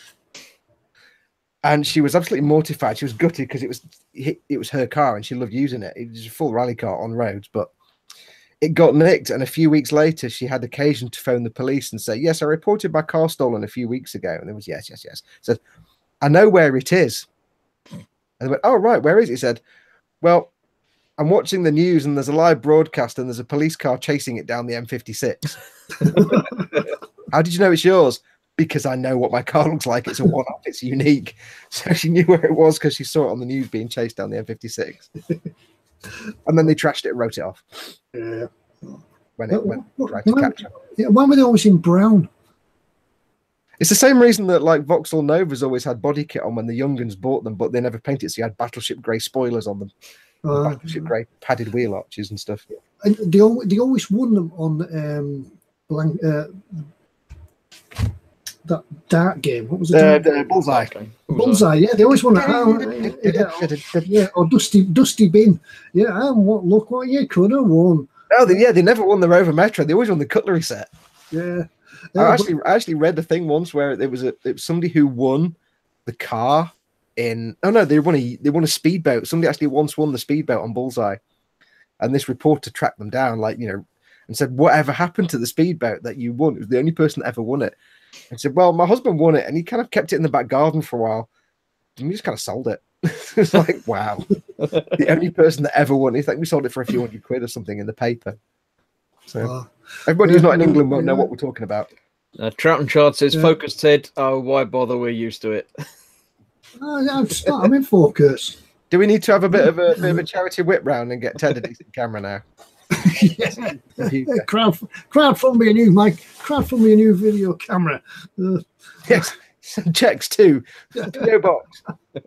BBC TV Centre W12 8QT. If you've got a HD webcam lying around in your bag somewhere, I'll be upset. Yeah, send it care of eModels. Don't. He turns up tomorrow into like 400 boxes of cameras. What the hell? If you ever win, if you ever won the brown Metro on Bullseye, no, I don't want it. I'll have the cutlery set. I want the toilet roll holder. There you go. Bullseye had a deal where they got two for one on speedboats. That's why they were always prizes. Right. What should we do next? I'll pass. Should we give something away? Should we do a sticker of the month? Do you think? Oh yeah, I think I've just remembered. Well, I just remembered that I think we were going to give some stickers away from the Christmas build, didn't we? We never got around to sending them. I can't remember. It's more than 5 minutes ago, Ted. I blinked. Yeah, it's been a couple of weeks now. Did you actually get any mails for the stickers that people won them? Yeah, if you did win a sticker in the Christmas edition, we do apologise. We forgot to send them. Anyway, the post offices were shut. Yes, there you go. That was it. Yeah, the post office is shut. Hence the delay. They are. Yeah, your stickers are in the post. Yeah, in the post envelope somewhere. Yeah. So we'll do stickers. We'll do some stickers first. Yes, I have some here to show off. Have you got some? I've got some. I can't show that one because that one's not eModels. That one's Michael Chapman has just said as well, who won the January photo competition? We haven't. He said what, sorry? Michael Chapman said, who won the January photo competition? We haven't drawn it yet. Not yet. No. We will draw it in the next day or so. Now that Chris is back with us, with us, and we'll draw it. We'll get together and we'll draw it, and we'll let you know. Yeah, we were going to do it today. We planned to do it today, but we suddenly realised we've got a lot of other stuff to give away. So we want to spread it out, a little bit. Do that. Likes of stuff. eModel stickers. Hang on, I've just got to make sure these are all eModel stickers, actually. Oh, yeah. There's a few others in there that aren't actually eModels. I nearly sent someone a sticker the other day for a Tennessee radio station, which was nothing to do with eModels. I was like, no, wait, that's not the right one. Right, yep, sticker, yep. We've got several answers already, considering the question. One day we'll actually ask a question that has the answer Dunkelgelb, and everybody will be like, oh, because nobody will answer it. So Trout and Shard did say one day the answer will be cheese and onion, and we'll all be too shocked to answer. Well, that's where it come from, because one day the answer was cheese and onion, because I had a packet of crisps on my desk. It was 2 cheese and onion, wasn't it? What colour is the next packet? It was cheese and onion as well. So now we got to think of something for a question, so we all look around our rooms and try and figure out what to ask a question about. It always catches us out, this, doesn't it? Yeah. Yeah. All right, here we go. The Tamiya kit, the SAS Jeep. Remember, you can't answer till we say go. Yep, down Steve say go. Yeah. The SAS Jeep. We see. Yeah, the SAS Jeep. What colour? And no, never mind the colour. What does SAS stand for? Go. Yep. What does SAS stand for? Handbrake turns we do. Yeah, we always do the handbrake turns now, so it stops people preempting us and typing. Remember, it's the first answer that we see on our chat, because obviously it's weighted towards you. There we go. Griffin MJ Special Air Service. There you go. Well, now they're all of them coming in special answers. Griff MJ was the first one we got on there, so excellent. Send them out to ted@emodels.co.uk with your name and address. Yeah. And we'll get that sent out to you. SAS. TK said it's P in Dutch. P in Dutch. Don't tell the airline. So well done. Southern City, says Nate Bliss. Right. Save all sausages. Save all sausages. Save all this, yeah. Okay. Yeah, You know right, the so, one? yeah, Do you want to do that? Do you want to do a mug? No, we could do another sticker. Do you want to do another sticker? Yeah, do a We sticker. could do one. We could do. Have we all got stickers? We could do one each. I've got stickers. I haven't got any stickers. Don't send me anything. Oh, I haven't got yeah. stickers, no jacket, no model. My doggone left me too. It's like a start of a blues song. All right, yeah, we'll give another one away. We'll give, yeah. Have you got a mug to give away? Have you got? Yeah, we'll let Chris give the mugs away. We'll let Chris post the mugs out. I haven't got a mug either. Yeah, didn't you? When it was, you got a mug. I've got a mug, but it's the horrible mug that they won't like. Oh, you don't want it? Oh, okay. If you use it as your wash mug. Over to you, Fox. Okay. Okay. Same again. We'll do it. Are we doing it for a sticker or a mug? Sticker. Sticker. Do it for a sticker. He says, holding up a mug. We'll do it for a sticker. Okay. All right. When we were talking about the London bus diorama, and we were looking at like 1/24th cars, what was that famous fighter jet plane? The first one we showed in What's in Store Go. Aha! Now you have to watch for the handbrake turn. Yeah, the first one that was What's in Store, not the second one. Don't need the specific model. Just what was it? Yeah. Dunkelgelb, shark mouths. It was a A4 Phantom 2. Phantom will do. The triple wins a sticker. Yeah. So the triple, make sure to send Ted an email. I don't know why I'm showing you that when I'm saying send an email. Send Ted an email to ted@emodels.co.uk. And I'll forward the details to Fox so we can go to the post office. Well, luckily my post office is only... Oh, wait, it's quite a way away. Never mind. I want to know why there isn't a fox@emodels.co.uk email yet. Because there didn't need to be one because Ted started doing the live streams before I started doing them. Because you have to remember, this is Ted's show. I'm merely the guest presenter. Yeah, you behave you're off. Oh, Ted put the brim up like that. You were like Ernie the milkman then. Oh, what's the up? All right. Like some kind of Benny Hill character. Okay, should we let Chris do a question as well? I think we should do. Yeah, we'll let Chris do the question for the one-off mug at least. Special edition mug. Okay, Just 3D. To answer some, because some folks are saying it's a bit laggy when they do the response. Don't forget, the reason we take the first comment we see is that we see the chat as it actually comes through. When you see the chat at your end, it's tailored for you because obviously it gives your comment a priority. So we actually see the true first one that came through. So don't worry. As well as if you are watching it, when we start talking about doing a giveaway, just scroll the side or all the way to the right and make sure you're watching it because you might be watching it 10 minutes behind anybody else. So we do sometimes get answers like 20 minutes later because somebody's watching it not quite live. Ted's gone. Where's Ted gone? He's disappeared. Hello. I'm still here. Oh, Ted's just given up. He's like, oh. Right. So yes, we do another one. I found another hat. We do this. Oh, hello. Are we changing hats? Do I need to go to my? Yeah, I thought I'd change your hats. Go on. If you can be a pirate, I'll be a pilot. The only hat I can reach is my old Christmas one. I'm not going to wear that because it's bad luck. Oh, you know you should. Christmas. You're the only one that's not wearing a hat. No, it's not Christmas, not Christmas. No. I'm doing my proper truck driver look now. Yeah, sometimes you need to refresh the chat just to make sure you're caught up and live with us. Yes. Should we do this one? Should we do this one before we put all the pressure on Chris and make it a mug question? Yeah, Chris. Yeah, this is a real serious. Question. Okay. Yeah. This is a real serious question. This. Shall I do a maths question? No. This is for a mug. What's the eModels capital mug? of? No. Coffee not included because I've already drunk it. Empty mug. Yes. Probably with a handle attached. Yeah, well, hopefully with handle attached. Right, okay. Smooth said I should put my hood up because it's more photogenic if I put. Is it more photogenic if I have it? That's the master, right? Is that the only reason pirates have his hood up permanently is because he can't do a very good Manchester accent. I don't do a Manchester It doesn't accent. work. So If you can't do a Manchester accent, there's no point having a hood. Why are pirates called pirates? Because they are. Because they are. Avast behind. Behind. I'm going to do a question then. You two just We'll just play. Right. Okay. Fox mentioned the Phantom that was a plane. The question is going to be, what scale was it? Go. Huh? Oh, right. Yeah.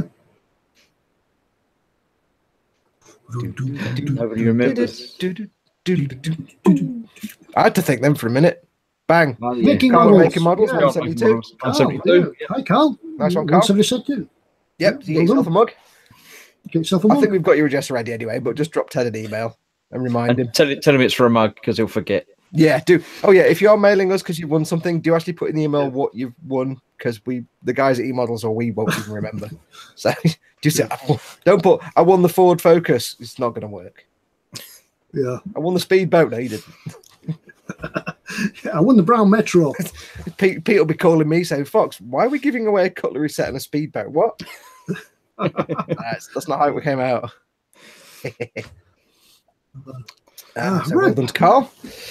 Yeah, well done, Carl. Yeah, I haven't seen you around for a bit, Carl. Hope you're keeping well. Yes. Hope you're staying at the bench.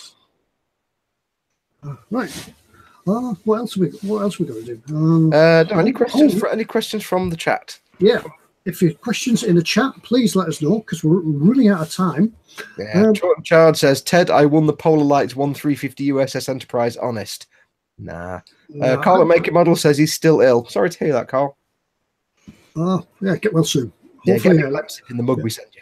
Yeah. And by Lemsip, I mean like brandy. Brandy's good for everything. We do have some announcements for winners for the giveaways, haven't we? Oh, we haven't got to do that. I forgot about that. Hello. Yeah. Right. Have you got them written down? Yeah, we've got them written down with writing and pens and everything. Because there were so many prizes to give away, we had to write them down. Normally I'd write them on back of the hand, but I've had to get a piece of paper. Michael Jackerman's just asked, who won the main tanks? We're getting to that. Yeah, we're getting that. We're going to do that now. Carl, remind us of your question in a minute when we've done this, because I've just seen your question, but we're going to do the prizes first. And I know the chat will disappear. Right. Right. The first one we're going to give away is from the last live stream last year. This is the one before the big build show, yeah? Yeah, before our live giveaway, we did the normal Monday night. I was going to say Friday night then. I forgot what day it is. Yeah, we did the normal Monday night giveaway. It was for the Mini Art T34. I'd actually forgot what we I've got to be honest. Ted had to remind me. It was a tank, wasn't it? It was a T34 tank. Yep. The comment was for Hello Chris, because it was Chris's first time here with us. Hello, Chris. And the winner of that was, drum roll. That was almost countdown, but not quite. That's copyright. It was like countdown if it was made by Yeah, I can't do the proper one because you get pulled. Well, you probably won't pick up if you sit there and do it like out your mouth. I don't think YouTube is that accurate with their algorithms. I don't think Ted's that accurate with his singing. Somebody said it was a T. That's taken into account as well. Somebody said it was a T54. It might be T54. I can't read my writing. It was a T something anyway. It was a tank. And the winner was. Shush. Quiet, both of you, so you're off. I'll lock it onto Ted. Hang on, then we can keep talking and not disrupt his picture. Can we? Oh, there you go. Yeah, and the winner was. Can I have the winner, please? The winner was Phil Kett. Phil Kett, if you're with us tonight, congratulations. If you're with us during the week, well done. Well done, Phil Kett. Send it to ted@emodels.co.uk. Tell us that you won the tank from the live stream, or tell us what you won, and we'll get it sent out to you. The guys at eModels take care of all this. So we'll get it sent out to you from the guys at eModels. Well done. I was about to say, do put in the email what you've won, but if we can't remember what he's won, then he doesn't have much of a chance. Right. Should we do the two? The email that you've run the Russian tank thing, and then Ted can double check when he gets your email. Yeah, I do have the part number down here. Yes, okay. The catalogue number, so I know where it is. Yeah. So that was the last one before the live show. Now, in the live show, we had a couple of giveaways. We had two, didn't we? Did find the box? Yeah, we had one of these. Yep. I've got rid of my box now, but it's one of these. Where the King Tiger. One of each. You don't get one of each. You get one. You get one, but we're giving one. We're giving each of them away one. So we're giving two away. It will be a surprise to you as much as it will be to us. What it is when it comes through the door. Yes. We will send a King Tiger to one person and a KV2 to the other. If any of them are out of stock, we'll just send one of the equally awesome ones. So hopefully it'll be one of those two. You'll be getting a two. You'll be getting a toon tank, whatever happens. And we won't say who's getting which, because we'll leave that to whoever's packing the box. And if they're out of stock and you get a Sherman, we will be most annoyed because we want a Sherman. I want a Sherman. We want a Sherman. I want a Sherman, and they're never in stock because that's the popular one that everybody buys, and they never have them in stock for long. So get a Sherman, send it to me. Right, and the first winner, I forget what the phrase was, but never mind. I think it was live. I think it was live toon tanks or something, wasn't it? I think we just said do a comment. I think. Yeah. The winner of the first toon tank was comment number 26, and that was. With that hat, it looks like you're about. Like execution. Sorry, say again, Ted. I overshot you there. That was for the first tank. It was number 26, Ryan Riley. Well done, Ryan. Yeah, well done, Ryan. Well done. Ryan. And the second winner was comment number 39. It was pause for effect. Chris Smith. Smith with two F's. Chris Smith. Well done, Chris. I thought I'd won for a minute then. I was like, Chris, why are you giving a prize? Oh, no way.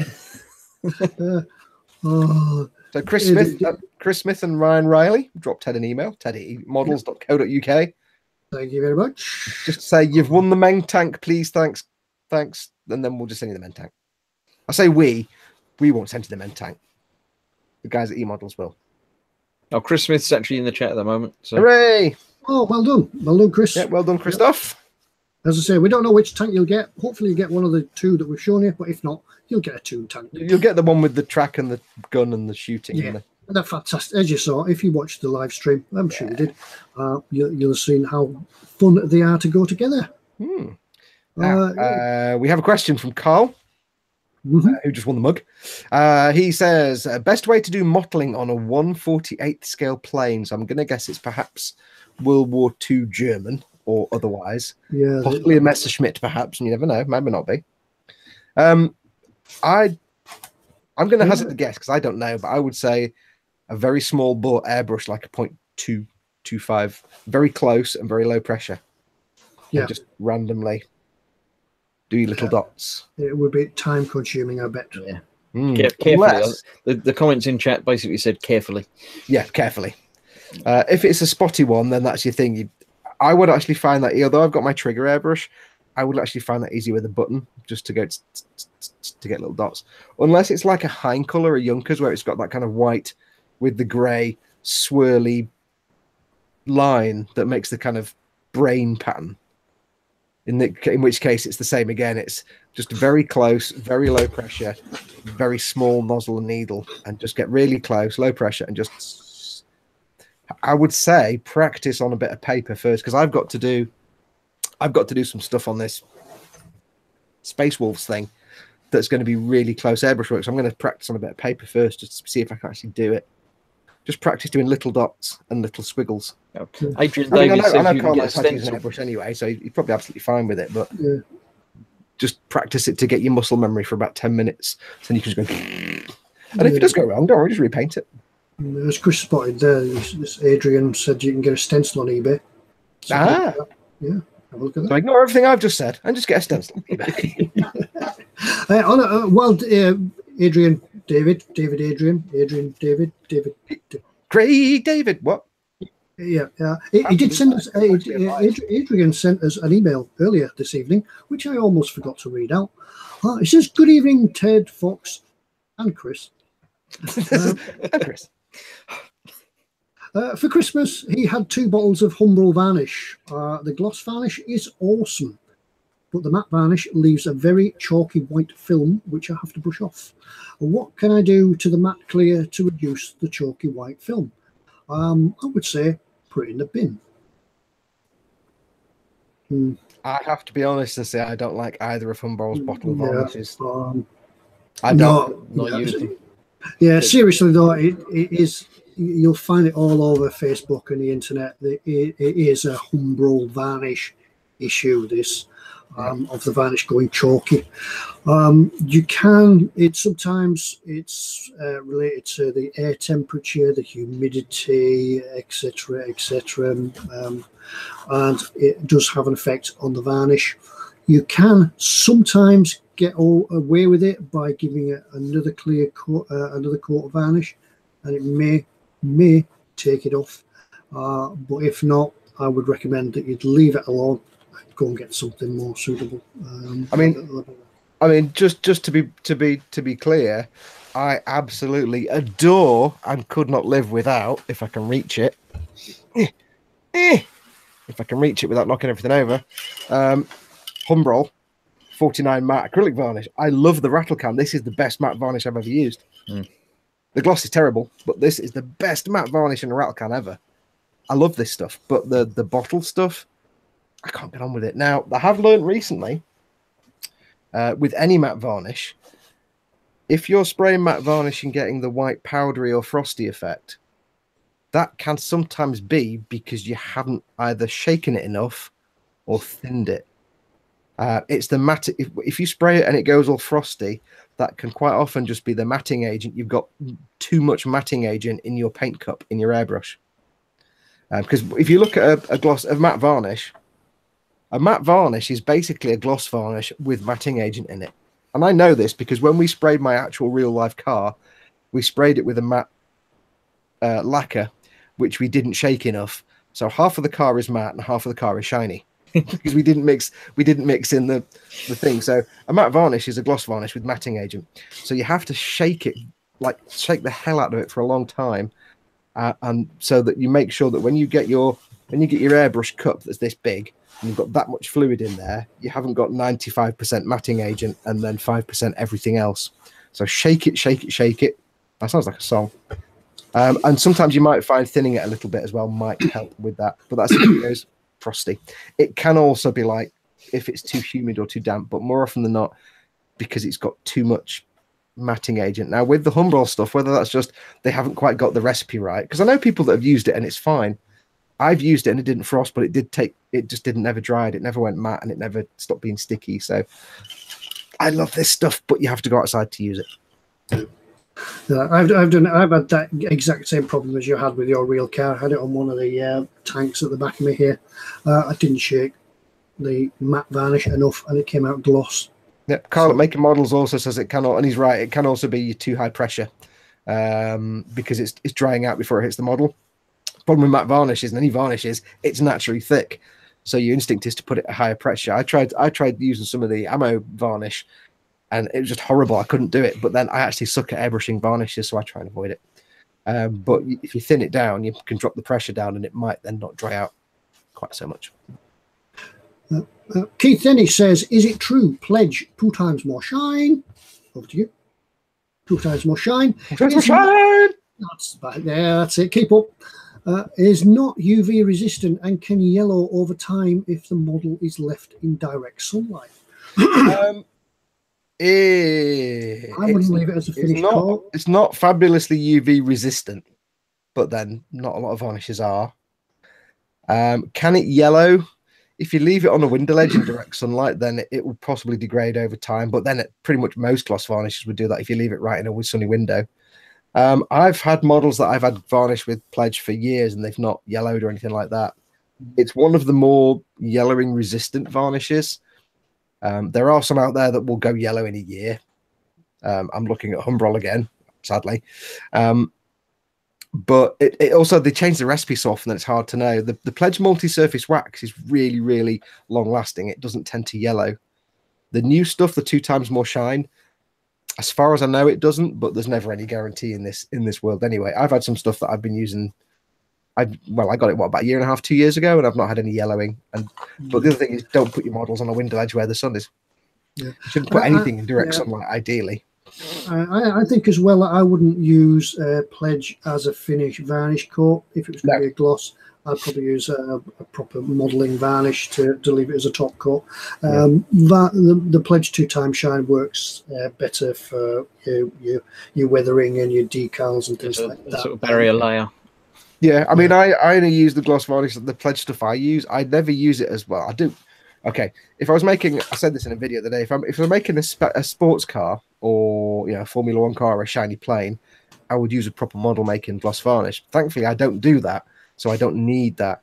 The only reason I use Pledge is as a utility coat, so because I need to do some decals, so it's gloss, decal, gloss, or because I want a gloss coat to protect my paint before I do some weathering.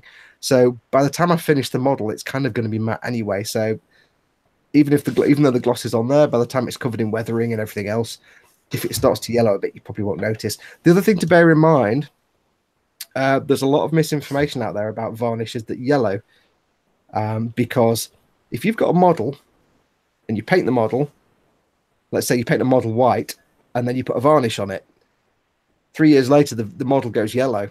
You think, oh, my varnish has gone yellow. Sometimes it's the paint that yellows, not the varnish.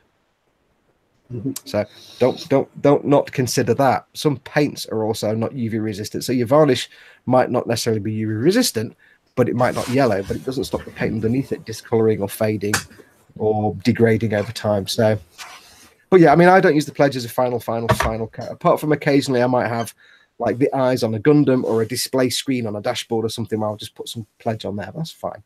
But don't keep your things in direct sunlight. Yep, cool. Carl's off. See you, Carl. Thanks for coming in. Don't forget to drop Ted an email.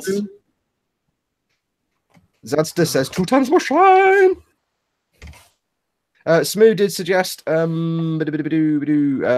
Trot and Chard said if you get frosting from a varnish, rub some olive oil on it, it brings it back. Oh, hello. That's very loud. It's an old phone, they were all deaf in those days. Hello. Hi, hello, Pete. Yes, and happy New Year to you. Yep. Is that James? Yeah, happy New Year to James as well. I can hear him shouting in the back. Yep. Ooh, excellent. Yeah, there's no yacht club tonight. Why is that? The police shut it down. Oh, right. It was the noise abatement. Okay, yeah. The karaoke was too loud. Yes. Somebody let John on the karaoke again, didn't they? Yeah. Well, I told you, singing those rock songs. Yeah, it's going to get the council involved. Yeah. Yeah. Thanks. Yes. Well, we can do a giveaway. Right. Oh, excellent. Yay. Yeah. Fox. Can you find it? Can you find something to give away? Yeah. Let me have a look. Yep. Oh, right. Thanks, boss. Yep. He said thanks, boss. Yeah, he has got his jacket on. Yes. Yeah. Chris is still waiting for his. Yeah. And that the new guy, yeah, he's Chris. He's called Chris. Yes. Yes. Yeah. It's a pirate. Yeah, it's a pirate. Yeah, it's okay. It's okay. Yeah, I know it's a pirate hoodie. Yeah. Yeah, I've got a pirate. Yeah, mine's like this because I can't spell pirate, but I can spell pilot. Yeah, so. Yeah. It's a boot. Yeah. I know it's a bootleg. Yeah, bootleg hoodie. Yeah.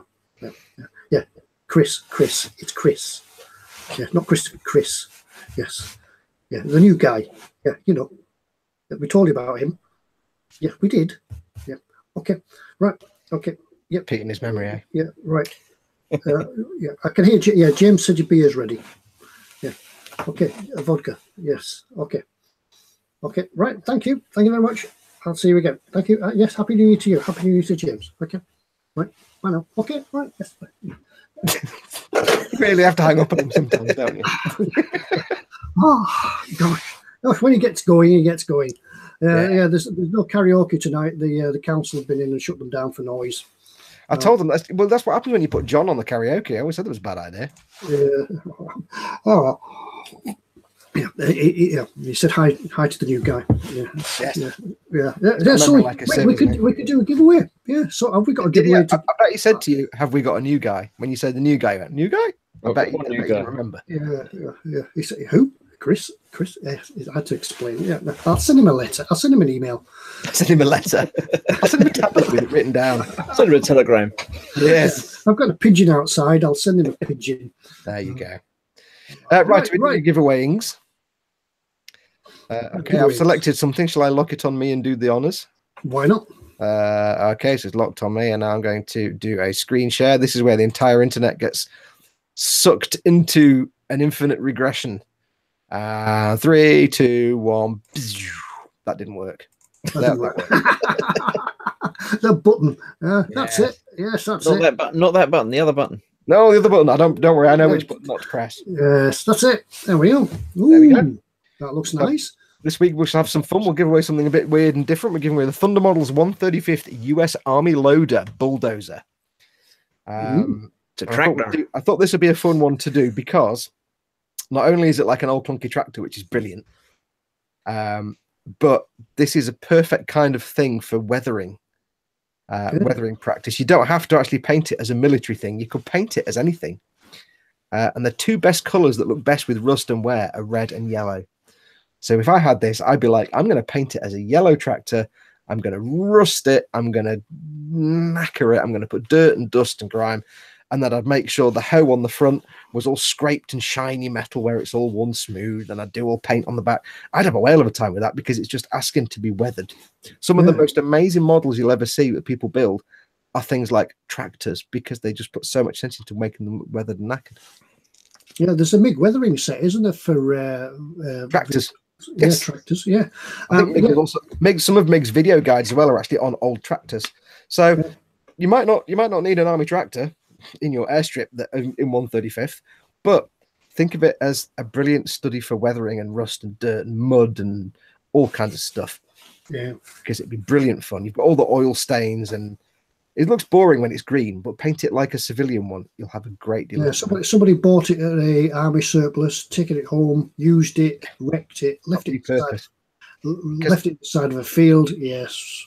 Because I can just see in my head now, look at the bucket seat there. Imagine how the middle of it would be worn polished smooth by the farmer's butt. So it's all shiny metal on the inside, but round the edge, it's still the old chipped metal with a little bit of corrosion on it. Mm-hmm.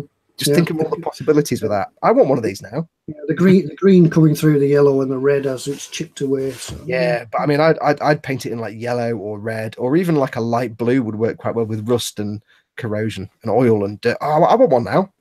Can I win this? Can I enter the competition? Yeah, only in a different name. That we always do. No. So I reckon what we're going to do now. This is a giveaway for everybody in the world. This isn't just for people in chat. This is a giveaway for everybody in the entire universe, apart from obviously people in North Korea or anywhere else we can't post to. But yes, this is open to everybody. We will pick a winner next Monday. And we'll announce on next Monday's show. So you've got a week. If you're not watching this live, you can still take part. It's all good stuff. So if you want to win this awesome study in weathering, which I actually want one now because weathering, all you need to do is when we finish this live stream, about 10 minutes later, this will go up on YouTube as a video. So go to the eModels YouTube video page or the YouTube page, find this week's show, and just put a comment on there that says, and all you need to type is, "I'll give you the key." Oh, I'll give you. You got a brand new combine harvester, and I'll give you the key. There you go. So you don't need to type, "I've got a brand new combine harvester," but I'll give you the key. Or I mean, any comment will do. We'll take any comment, but if you can, just remember to put. I mean, if you want to put, "Oh, you've got a brand new combine harvester, and I'll give you the key," then that'll get you've got to type it in that accent, though. Yeah, you got to type it in a right down south, like Devonshire, Cornwall accent, like that. Keith Denny says it's easy, Fox. Just click the add to basket button now. All right, I'll just press this now. No, I don't want to spend money. Adam Clark said it's a Norfolk taxi. Actually, right, it's a Norfolk taxi, that is. Right. So yeah, I'll give you the key, or any amusing tractory comment will do. Any silly tractor comment will do. So after we finish the show, give it 10 or 15 minutes. eModels YouTube page, find this week's show. What's this week's show called? Oh God, there's still Christmas cake left or something, I think. Yeah. Something. It's the one that's left on the eModels. It'll be the latest. If you click on today's date on it. Video. And just put your comment on that, and we will pick a winner next Monday from all those comments and get this sent out to you. So have fun with that, and when you do finish it, make sure to upload the picture to the gallery because I really look forward to seeing what people are going to do with that. Yeah, on that note, we'll be picking the gallery pictures later in this week. So, yep, we'll get them done. Yep. Yeah, we'll do them as well next month. Yeah, Let me come back to chat. Yeah, so yeah, I've done my farmer's impression. Oi, get off that tractor. Get off There my you go. land. That's right. We back now then. We're back. I think this is more, it's not my farmer's voice, it's my time team voice. Tim Bick says, Fox, my girlfriend is outraged. The Wurzels are from Somerset. I've got a brand new I can't sing it. I will give you the key. Come on now, let's get together in perfect harmony. That particular tune probably can be picked up anywhere. How did the farmer catch his wife having an affair? He tracked her. Have we gone from pirates to farmers now? It's very similar accents. You easily get them confused. In there just for Fox. What's the definition of a farmer? A man outstanding in his field.